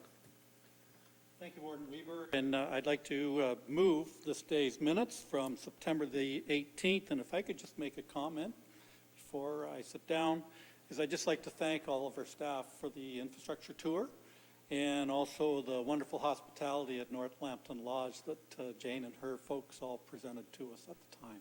It was a great tour and a great lunch and a great facility. Okay. Is there a seconder for that? Councillor Marriott? Any other questions? All in favor of that? Opposed? That is carried. Thank you. PM committee minutes. I would call on Councillor Bean to present these. Thank you, Warden. PM committee met on September 18th, and I present these minutes for your approval. Okay. Item number 1, Long-Term Care Division, information reports. Item number 2, notice of motion from Councillor Bird. Councillor Bird. Thank you, Warden Weaver. I just have something additional that I'd like to say in view of the fact that our last PM meeting only had less than half of council there. So I'd like the whole council to have an opportunity to hear this. If I can get a seconder, I will continue.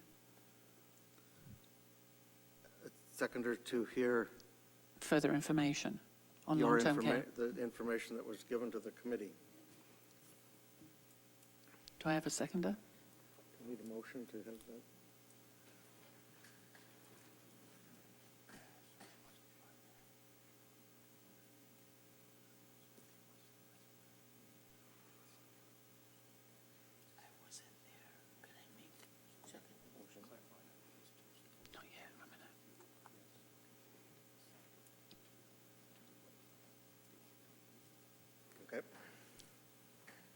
Procedures right here. So the motion was defeated at the committee, so she's asking for a motion to, Councillor Bird is asking for a motion, and we need a seconder to talk about the motion at a second time. So Councillor Arnold, are you seconding the motion? So the motion is to discuss the defeated motion. Is that correct? Motion is to have a debate on the defeated motion by the PM committee. I'm going to call the question on that. All in favor of that? Opposed? Just okay. We'll have a recorded vote whether we're going to further discuss the defeated motion. So, if I understand correctly, and the motion was defeated in the committee. Councillor Bird has made a motion that we bring it back in front of full council to have a discussion on the motion. We can't discuss it. It's been moved and seconded. So if we pass this motion, we will have a discussion regarding the motion that was presented at the committee. If this motion fails, it is defeated by council to go further. Am I correct in that? So we can streamline that process. Okay. So the motion, it's item number 2 in the committee PM minutes of September 18th, which was a motion that was brought by Councillor Bird and seconded by Councillor Napper, ultimately defeated by the committee. Now the question is resurrecting that very same motion before this council. I believe that Councillor Bird is moving that, so to have a debate on that very same motion that you see in the minutes as number 2. And if that's seconded, then you start having a discussion over the motion, a debate, and then we get to a recorded vote as requested. Excuse me, can I first clarify, please? At the last PM meeting, unfortunately, it wasn't the best of meetings. It was rather uncivil. And although Lonnie Napper did second my motion, I actually wasn't allowed to read my motion. It went into a full discussion outside of that. So what I'm actually asking you for now in front of the whole council, is permission to go ahead and explain a little bit more and then get everybody's comment or vote on that, since I didn't read it before. Warden, I have a conflict of interest. My daughter-in-law works at a county nursing home. Okay. If I could excuse myself, please. Yep, so noted with the clerk. Thank you, sir. for that. Councillor Han. Would you just clarify for me, please? I thought we, as a whole council, considered this motion last month. Am I confused? Because to me, that was 3 times. The motion has changed from the one that was presented last month, that county council approved the defeat of that. So this is a different motion that was presented at the committee, and committee has defeated it. It's come back here. Councillor Bird has asked that we basically pull it from the report and debate it as the entire council and go forward. Councillor Bradley. I think we're overcomplicating this. There's a motion on there that was defeated versus being passed, but you still have a right to speak to the defeat. I mean, just every motion's up here for discussion at full council, so I don't even think we need to do all this stuff. Is that if the councillor wishes to speak to it and give the objections to why it was defeated, I think that's the councillor's right, just as a right for some other people on the committee to speak out why they didn't support it. So, otherwise I think we'll bog down on other issues, because again, it's up here for discussion, a vote on, so the councillor should be able to speak to it, and anyone else that wants to speak to it should be able to speak to it too, whether it was defeated or approved. So are we basically pulling this motion out of the minutes and dealing with it separately? Correct. That's probably the best way to deal with it. So item number 2 gets dealt with separately, and then you can deal with the other items in your minutes. And Councillor Bradley is correct. With respect to this motion, you could speak to it. It's the committee's work is a non-binding work on this council. However, it's when you do speak to it, you're speaking to the motion that's recorded in item number 2 of those minutes. Councillor Broad.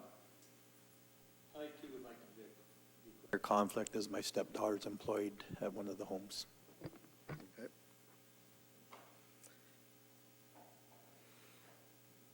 So there is a motion on the floor that this be dealt with separately. So I got to call the question. The vote is that this be taken out of the minutes or being referred to after we adopt the minutes. We'll go back to this motion and have a discussion on it. Is that okay? Councillor Arnold. Mr. Warden, I would propose that we discuss it now, because we had 2 declarations of conflict and they're left. So I'd rather they have an opportunity for the rest of the minutes. So let's deal with this at this time, if that's okay with you as a. Okay, all in favor of having the, do we have to? Don't have to have that vote. Councillor Bird, I'd like you to present your motion that to the entire council. Thank you, Warden Weber. I know it seems a bit convoluted, but this is the 5th time of my presenting this matter to council.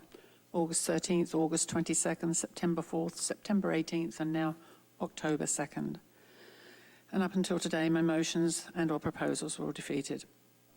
The community are carefully following everything here, and ever since, I've had a lot more calls since the last council meeting. So I would like also just to say that almost 3 years ago, the city and county councillors were made aware of problems in the county nursing homes. They made empty promises, but nothing further happened, and this is back to 2016-17.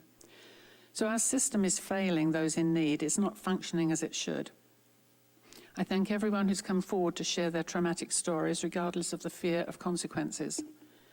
I have received so much material, all of it equally important to relay to the public, so I've put everything in bullet points, which I'll now read as they are crucial to convey the severity of all that is now occurring. Seniors are our most fragile and vulnerable citizens, and it's the greatest honour to care for those who once cared for us. Yes, we lack funding and staff resources, but we cannot continue to blame the system. What we need is a culture change, a shift in attitude. But we cannot do any of this without a third-party audit of all 3 LTC homes in Lambton County. We need more checks and balances to watch over those who trust us to do what is right for them while residing in the LTC homes. This was clearly illustrated that we need these checks and balances when a staff person at the North Lambton LTC home was charged with fraud when the OPP being brought in to investigate. Those who have lost their mobility and their ability to speak appear to be those who find themselves totally ignored.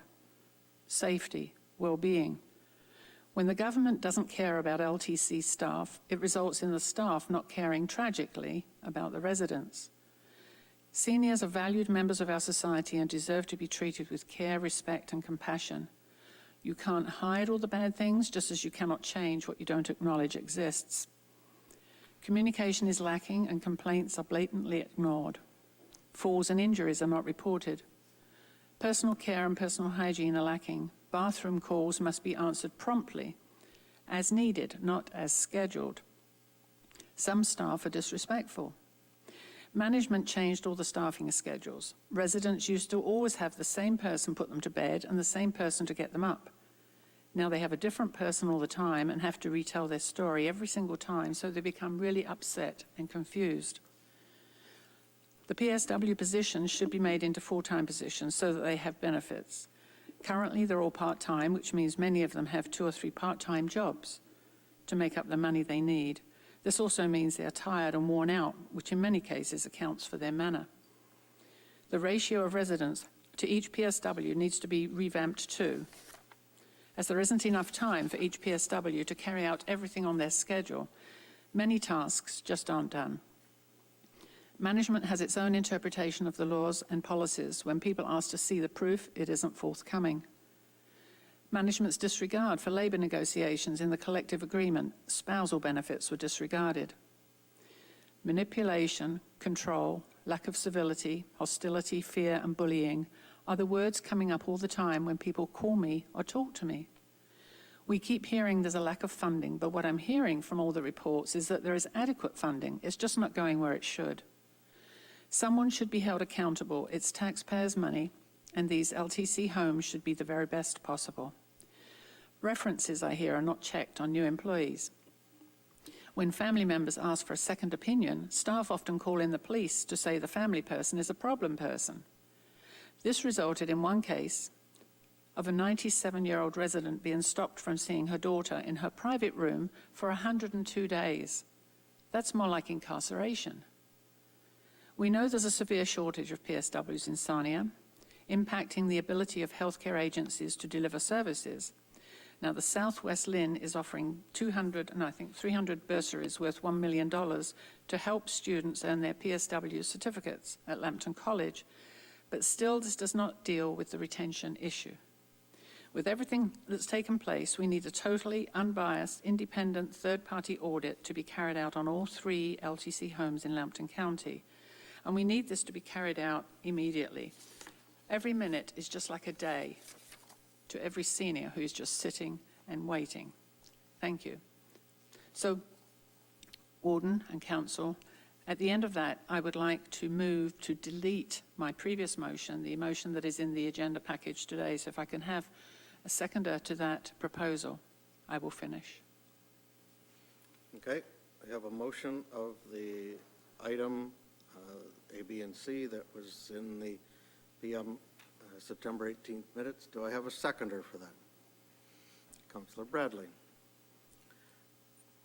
Any questions, comments? Councillor White. I'm just trying to understand. The motion is to delete this from the minutes. Is that correct? It's a motion to, my understanding is this motion is back before council. Committee has defeated it, but it's back here for council's consideration, the same motion that was presented at the committee meeting. So we're voting on motion number 2 from the committee minutes. So, Could I clarify, Warden Webber? Thank you.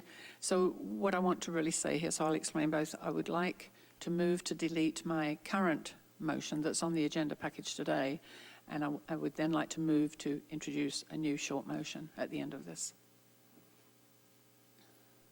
Sorry, I don't understand. You're not asking to support this motion that's on in the committee minutes? That's correct. I'm asking to delete that actual one that's in the package today, and I would move to put a new one.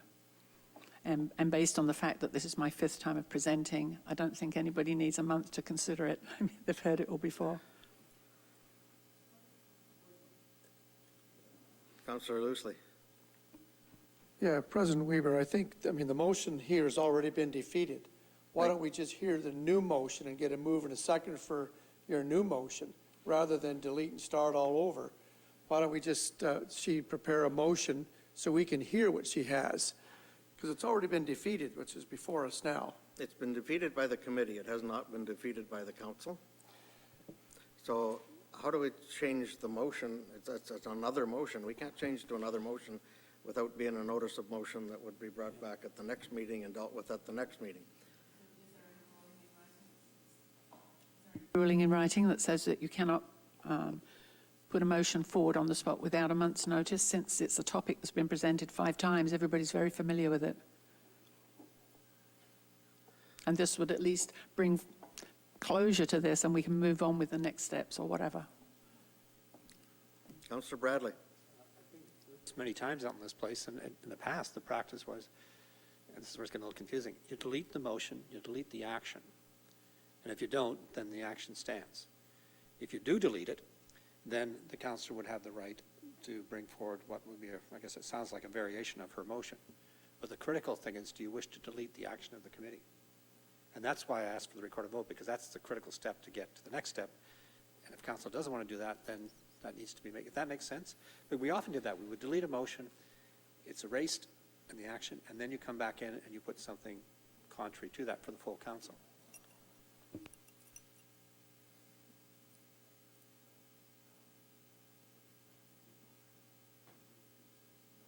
Yeah. Right. So the motion that's on the floor right now is the motion in the AM or the PM committee meeting that was dealt with by the committee on September the 4th. It's been asked for a recorded vote on this. Is that to either pass or defeat this recommendation? Or has it been asked for a recorded vote? Excuse me, Warden Webber, the request is to delete this current one, not to accept it, but just to delete. So we're just taking a vote on that. Okay, so your motion right now is to delete this from the minutes. That's correct. Yeah. But that is the record of the minutes. We can't delete a motion out of the minutes. The minutes are what the minutes are. The motion was made and seconded at the committee meeting, and it was defeated by the committee. We can't take that motion out of those committee minutes. We can't change the minutes. We can approve them, or we can deal with the motion as a full council. Motion on the floor is regarding this motion that was defeated by the committee. So if you pass this motion, you go against the committee. If you support the committee, you would defeat this motion, which is what the committee did. I'm going to call the question, if everybody understands. To defeat the action of the committee. That motion. Everyone understand? Councillor Rombaut.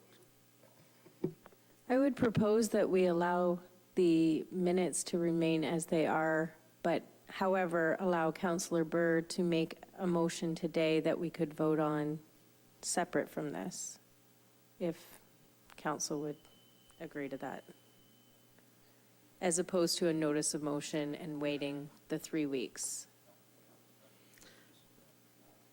I guess I'm looking for procedures. Right now, the motion stands that we have a motion and a seconder to deal with this motion that was defeated by the committee. How does council vote? I'm going to call the question. Are you in favor of, of this motion or defeating the motion? So a yes vote would mean this motion would pass. A no vote would mean that this stays defeated like the committee. So, Warden Weber, could I just please say one more thing, because this is getting a little bit confusing. At the last PM meeting, unfortunately you were at the Bayside meeting, so you weren't there, Councillor Napper seconded my move for this motion, but I was never allowed to read my motion. As I said, it was quite a different meeting, so I've never read it at all. So what I would like to propose is a new motion right now, because I wasn't allowed to read my previous one. was the motion not in the agenda package? The motion was in print, before, but I was never, I moved to speak. Councillor Napper seconded it, but I never got to, they went straight into their horrible discussions, and I never had a chance to read it. So all I'm asking is, can I please make a motion that I actually read? It's very short, and at least we can bring this to closure. The motion was in print, so it was recommended as it was printed. The motions do not have to be read out. A lot of motions do not get read out by the mover. So I'm going to call Councillor Napper. I guess I was a seconder, and I seconded to get on the floor if we get to listen to this stuff. And so that's why I put it on. It was all discussed. I don't see what the issue is. Councillor Rombout. There was new information brought today that I had not considered by Councillor Bird, in that I do believe that we need to have a plan for PSW retention in our homes. I know that that's a struggle, and that somehow we need to, whether it's increased funding for the long-term care division in order to give them the tools that they need in order to retain and attract new PSWs. I think that is a concern. Is, like Jane, you have said that in the past, that you're having difficulty retaining PSWs. If there's a need for more support there, I believe that that's important, because we need to have more PSWs in our homes. So I don't know.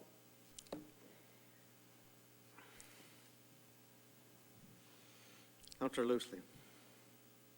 Yeah, I'm getting confused too, but I'm just wondering, Mr. Warden, if the mover and seconder would agree to withdraw that motion and then ask Councillor Bird to present a new motion. Just a thought.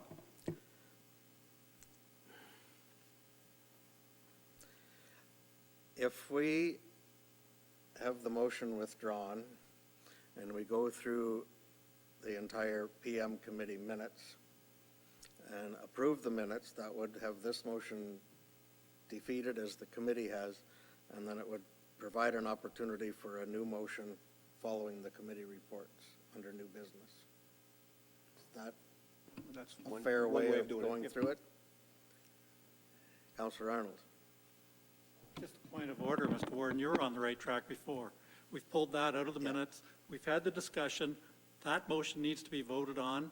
Whatever happens, then you move on. Right. And if Councillor Bird wants to bring another motion after that, or whenever you allow her to, that's the way it should be done. But as a point of order, that was, as you said, that was in the minutes.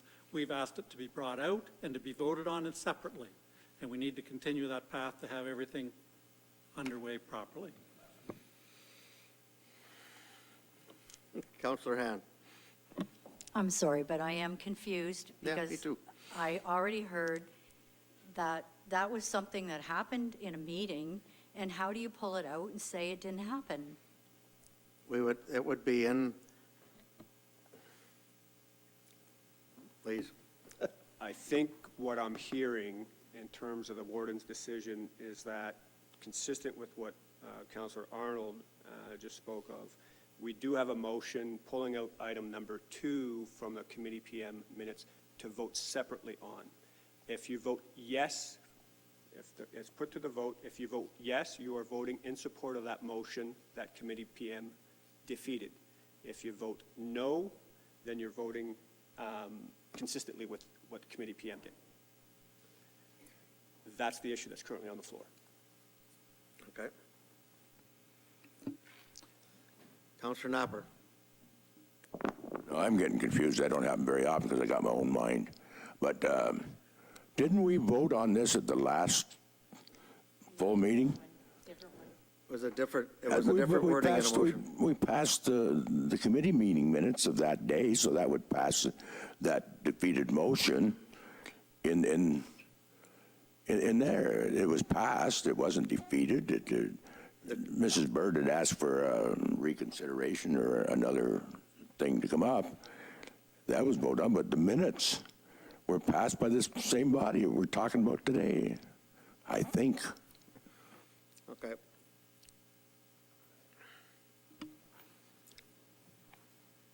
Yeah. Oh. Stefan. Excuse me? Microphone. Oh. There you go. You're on.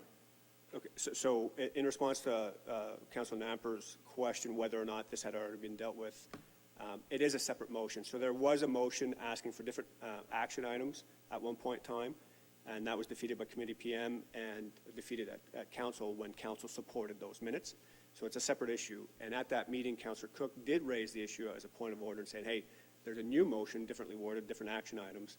And this council, the decision of the warden at the time was, correct, it's a new motion. So today we're dealing with a new motion that was addressed at Committee PM on September 18th, which is number 2, the motion by Councillor Bird and moved by Councillor Bird and seconded by Councillor yourself, was to take those action items that are there.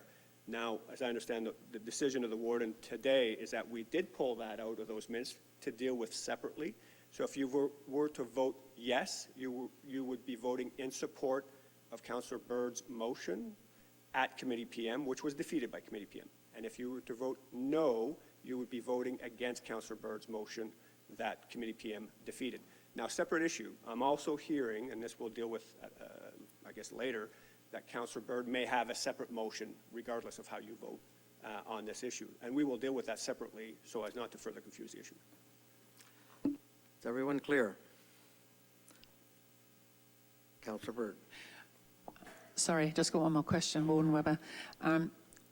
Is there a difference between, rather than saying, and you're quite right, we can't remove something that's already in the minutes, but can we not vote to delete? So we're acknowledging it's in the minutes, but we delete? We can't do it that way? We can't delete anything out of the minutes. Okay.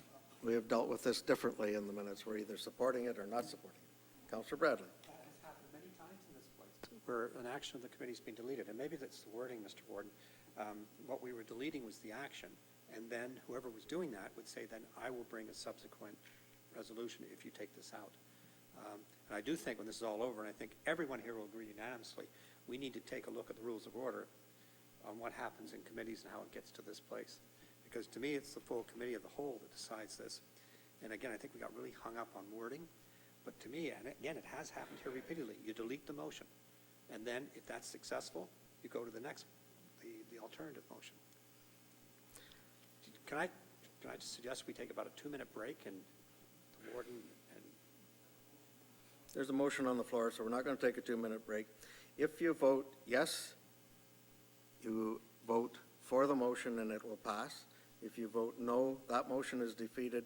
Councillor Bird can bring back a motion at the end of when we go out of the PM committee minutes and present our alternate motion. So I'm going to call the vote. All in favor of the motion? Okay.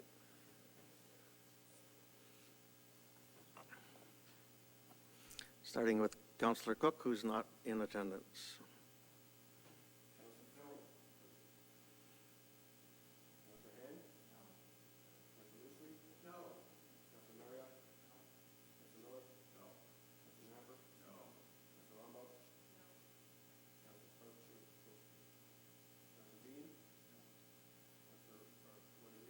No.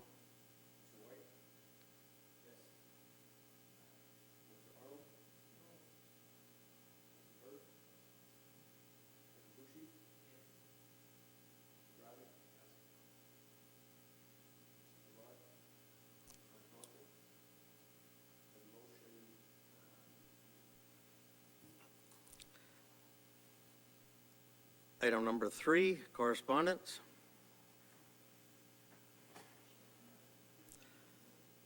Item number 4, 2020 draft budget development. Item number 5, social services information reports. Item number 6, meeting adjournment. Councillor Bean. Thank you, Warden. I approve these minutes. I move these minutes, I I think. have a seconder for these minutes. Councillor Miller. Any further questions regarding the minutes? All in favor?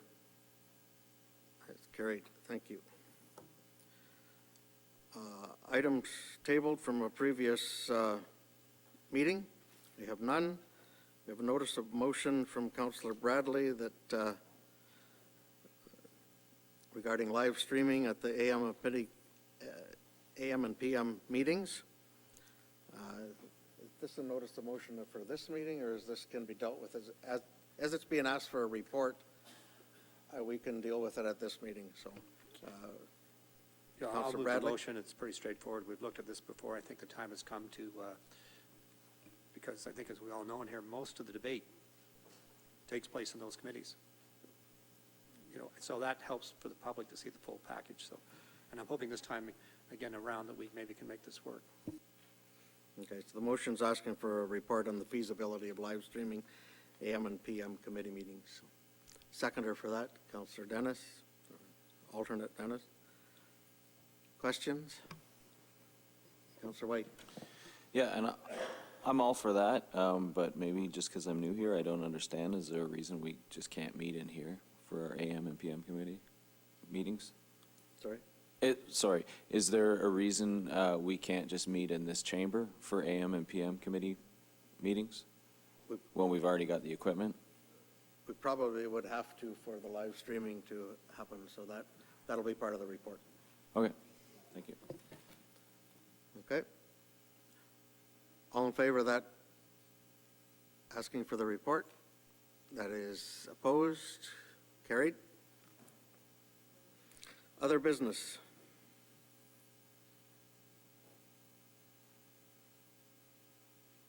Other business? Councillor Arnold? Just a quick reminder that the Brigden Fall Fair is coming up on Thanksgiving weekend. Anybody that wants to be there, that'd be great. And the opening ceremonies, I think, are at 11 o'clock. Okay. Anything else under other business? Councillor Busey? Mr. Warren, I'm still a little bit confused about the Councillor Bird motion. Does she not have the right now to present her new motion? Yeah, we talked about that in the committee. That's why I asked other business a couple times. I was waiting for Councillor Bird to present her motion. So you can present your new motion. No other business? I can do that now? Yep. So it's quite a short motion. I'm asking for a resolution of council to instruct the CAO to bring a report to the November meeting of 3 options of having a totally unbiased, independent third-party audit carried out on all 3 LTC homes in Lambton County.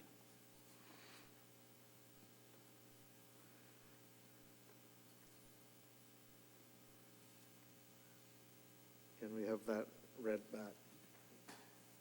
Or I guess we need a seconder for that if is there someone prepared to second that? Councillor White? Councillor Arnold? Yeah, just a question, Warden Weaver. Do we not have that done on a regular basis by the provincial government? Isn't that at arm's length from that? And I know that we've had some things that we've had to repair from those audits, and we've had things that we've had accolades for.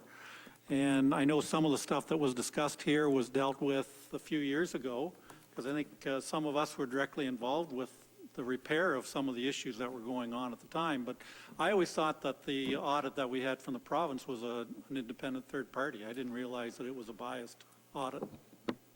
Maybe you could clarify that. Okay. Councillor Bird? Thank you, Warden Webber.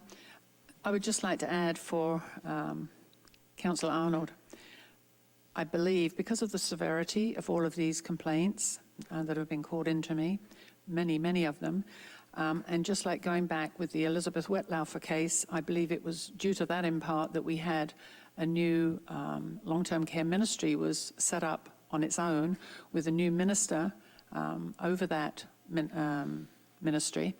So obviously they recognize the severity of this. So this is why I'm asking for this in particular. I think we have to go outside of all our normal channels and have something really independent, third party, that can go over all of these complaints as they've been reported in each of the 3 homes to just make sure once and for all, I just want everything to be resolved. I want everything to move forward. So I think this is why I'm requesting this. Okay. Councillor White? Thank you, Warden Weber.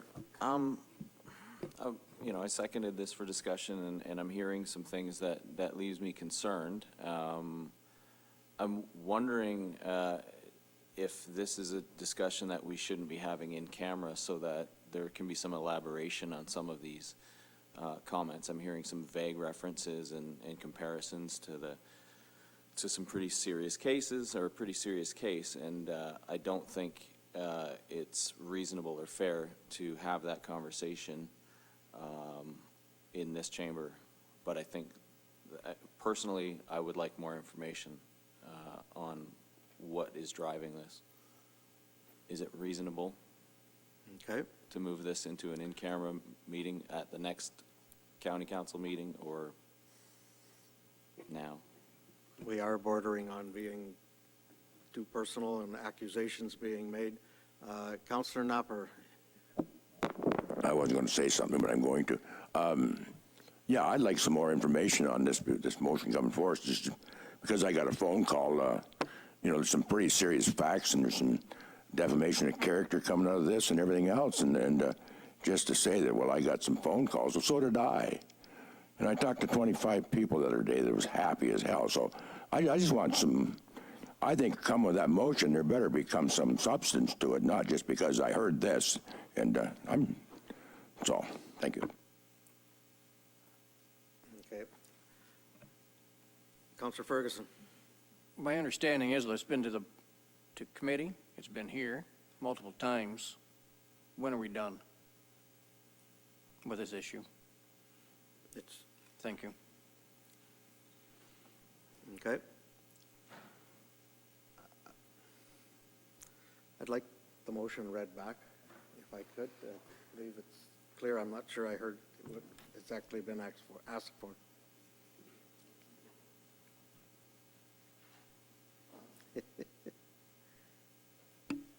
There you go.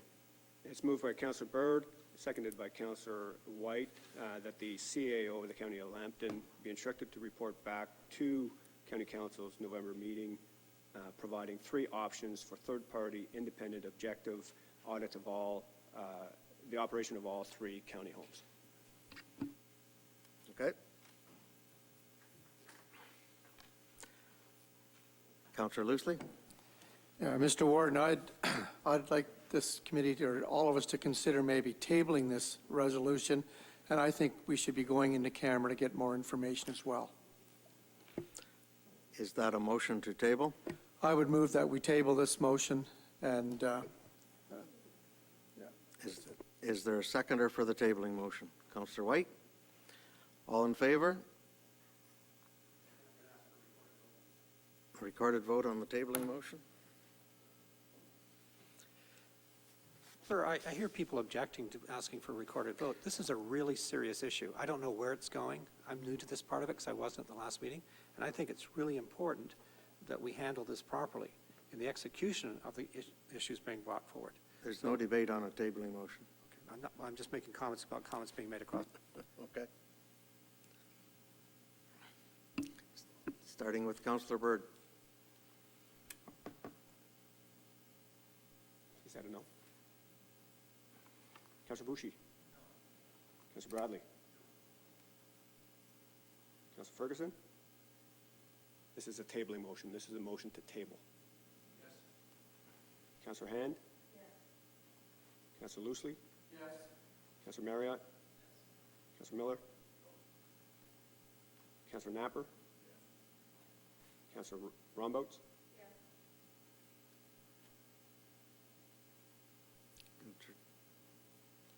Councillor Stark through Councillor Dennis?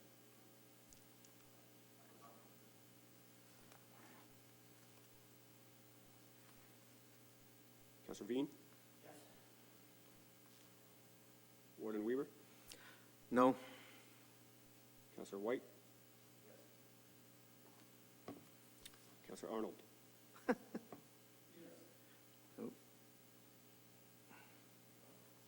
Whoop. That has to go back because it tallied before Councillor Arnold had a vote. Oh, I've got it here. I can tally it. Yep, okay, you tally it. That was, yeah.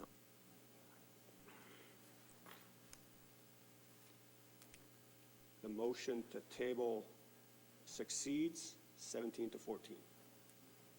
Any other business? Councillor, or Alternate Dennis. But two Sarnia City Council meetings ago, I brought forth a motion asking that we create a jobs task force, and I asked for a referral to County Council, and they endorsed it. So the city was supposed to bring it, but something got lost in communication. So I'm bringing it now under new business. I ask that the county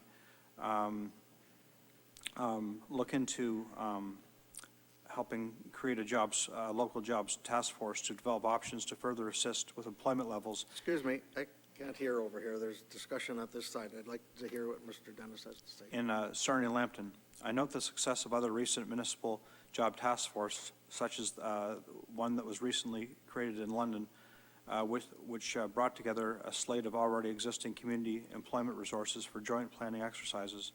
Our partners would include, but not limited to, Lambton County ERC, Sarnia Lambton Economic Partnership, the Chamber of Commerce, Sarnia Lambton Workforce Development Board, Lambton College, Sarnia District Labor Council, the Workplace Group, and any other suggestions that these fine folks may have. 17 heads are better than one. There is no question that not only do jobs assist with many other community issues, which are often impacted by employment levels, but in addition to this, our youth have become our biggest export. We need to understand if such a municipality or municipally organized joint task force would work well here, and thereby assist with our local employment situation in a community like ours, like it has in others. If I have a seconder, I'll offer a few additional comments. What is the motion? For the creation of a local job task force. A local job task force? Yes. Seconded by Councillor Bean? Yeah. During many previous elections, jobs have always been a big topic that we've heard about. We hear it every day in coffee shops. We continue to hear about this topic. Just the past few weeks, we saw a large number of our youth leaving this area and entering post-secondary schooling, many of them leaving town to do so. Let's make sure we have opportunities for them when they have completed their studies. And it's not just youth. Let's ensure we have valuable employment opportunities for all ages. I'm hoping that a joint task force bringing together all of these valuable community groups already working on jobs, on the jobs portfolio locally, can help move us forward. London has implemented such a task force and have issued some preliminary findings. I would like our county council to show leadership on this topic and support this motion. And I think it's important that as a county council, we do everything we can possible to help people live better, and jobs is a critical issue to the people we serve. Thank you very much. Okay, I guess I'm looking at procedures again, whether this is a notice of motion and probably should be brought back with information on it at a future meeting. I don't have enough information to deal with it. I don't know what everyone else does, but would you change that to a notice of motion and present that to staff in writing, and we'll bring it back at the following meeting? Councillor Arnold? Could I make a suggestion in regards to what was just stated, and that was that we have a report brought back to council instead of just going ahead with a task force as the motion, just a suggestion to our councillor, and to make sure there's no overlap in programming that's already there. Yeah. Councillor Loosely? Yeah, it's a separate item. If you're finished with that, I'd like to ask about the tabled item. Do you need a motion to refer that to an in-camera session at our next meeting? Or are you going to do that? It was tabled to have to an in-camera. Okay, thank I you. believe that was the direction from it, for more information. Councillor Bradley? It's one of the quirks of the substitution system is Councillor Dennis won't be here next time. He's filing a notice of motion, and theoretically, he will not be here.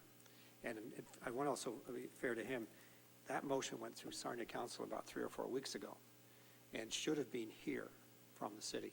So it would have been here under municipal, whatever that category is. So he didn't not want to present information. It should have been here as a package, so we could have had the motion. And I would agree with Mayor Arnold, if it's coming forward, it would be good to have some background to support the report. Do you need him? So again, so he's moving his, no, he's giving notice of his motion at the next meeting. Is that correct? Okay. Then I'll add, well, Councillor Arnold, you want to add to that? I guess that's...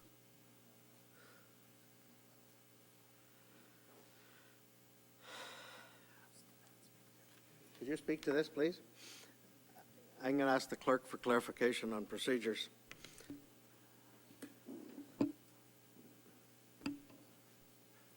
That's correct. It was dealt with at the city of Sarnia. I got a notice of it late Monday, and it was too late for this agenda.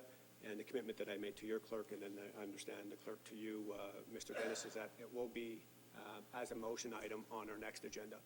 And I understand that, Mr. Dennis, you serve as the alternate to the city council, to the city representatives here as a proxy. So there might be some timing issues, but. Councillor Bradley. I find this intriguing today. Could Councillor Dennis come to the council meeting and speak for 10 minutes to his, or up to 10 minutes for his motion as a delegation, since he cannot be here unless one of us decide not to come to the meeting? Would that be appropriate?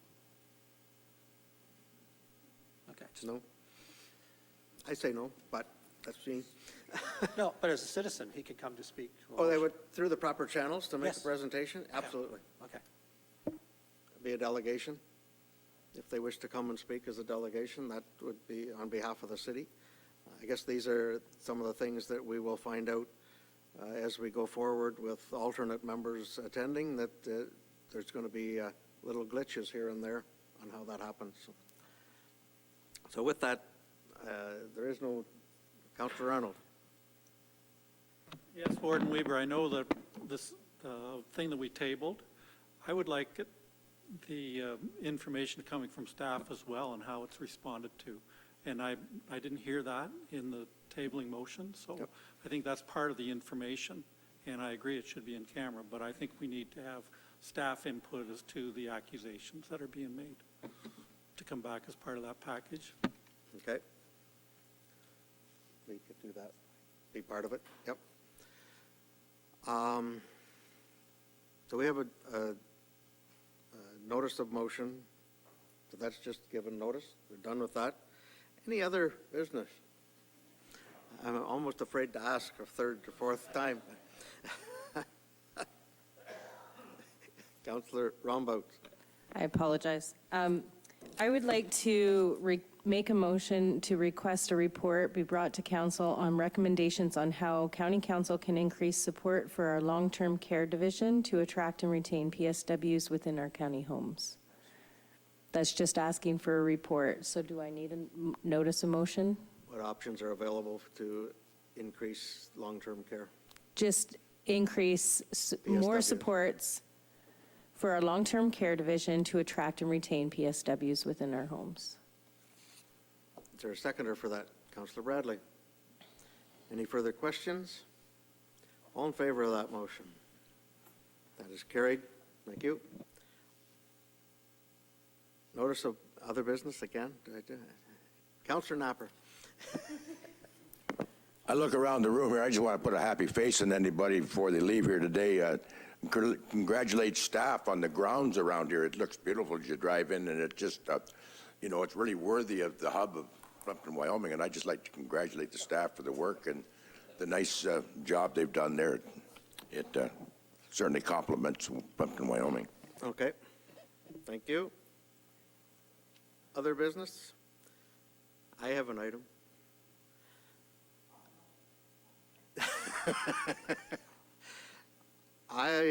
We have kept this meeting long, and I don't know whether that's just an effort to keep Mr. Innes here at his last official council meeting. He will be at our committee meetings, but I would just like to, on behalf of council and the official capacity of a council meeting, thank you and congratulate you on all that you have done for this county over the years that you have served here. You will be missed. You're not done work yet, but this is your last council meeting, so on behalf of council, congratulations on your retirement.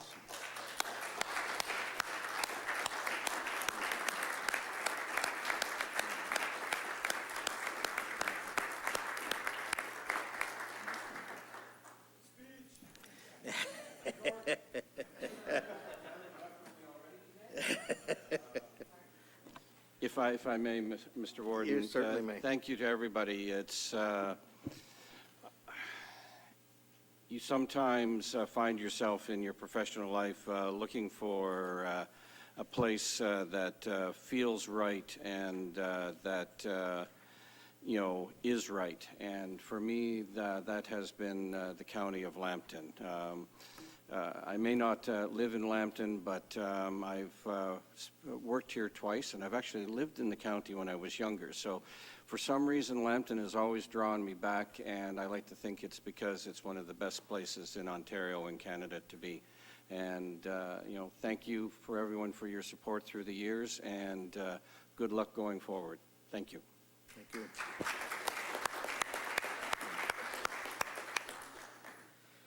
Notice of, do I ask other business again? Notice of bylaws.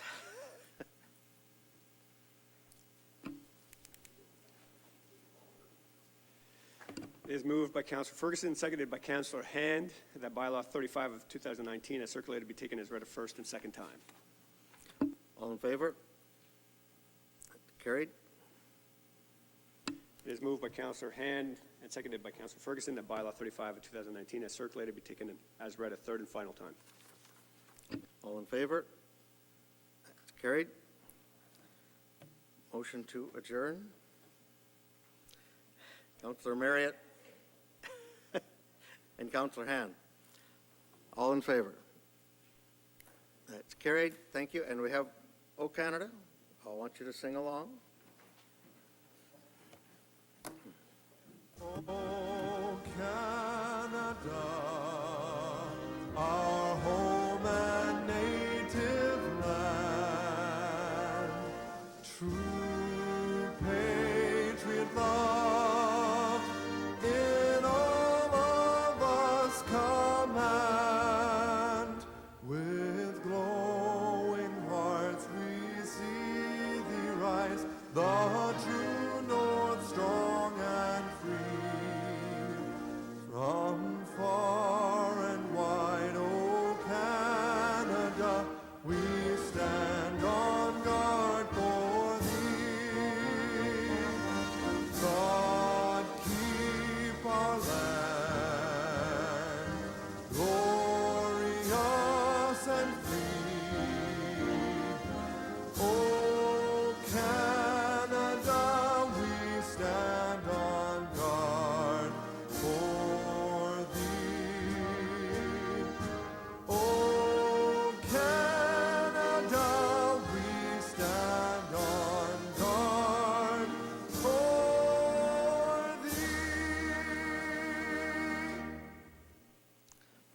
will note that O Canada was led by the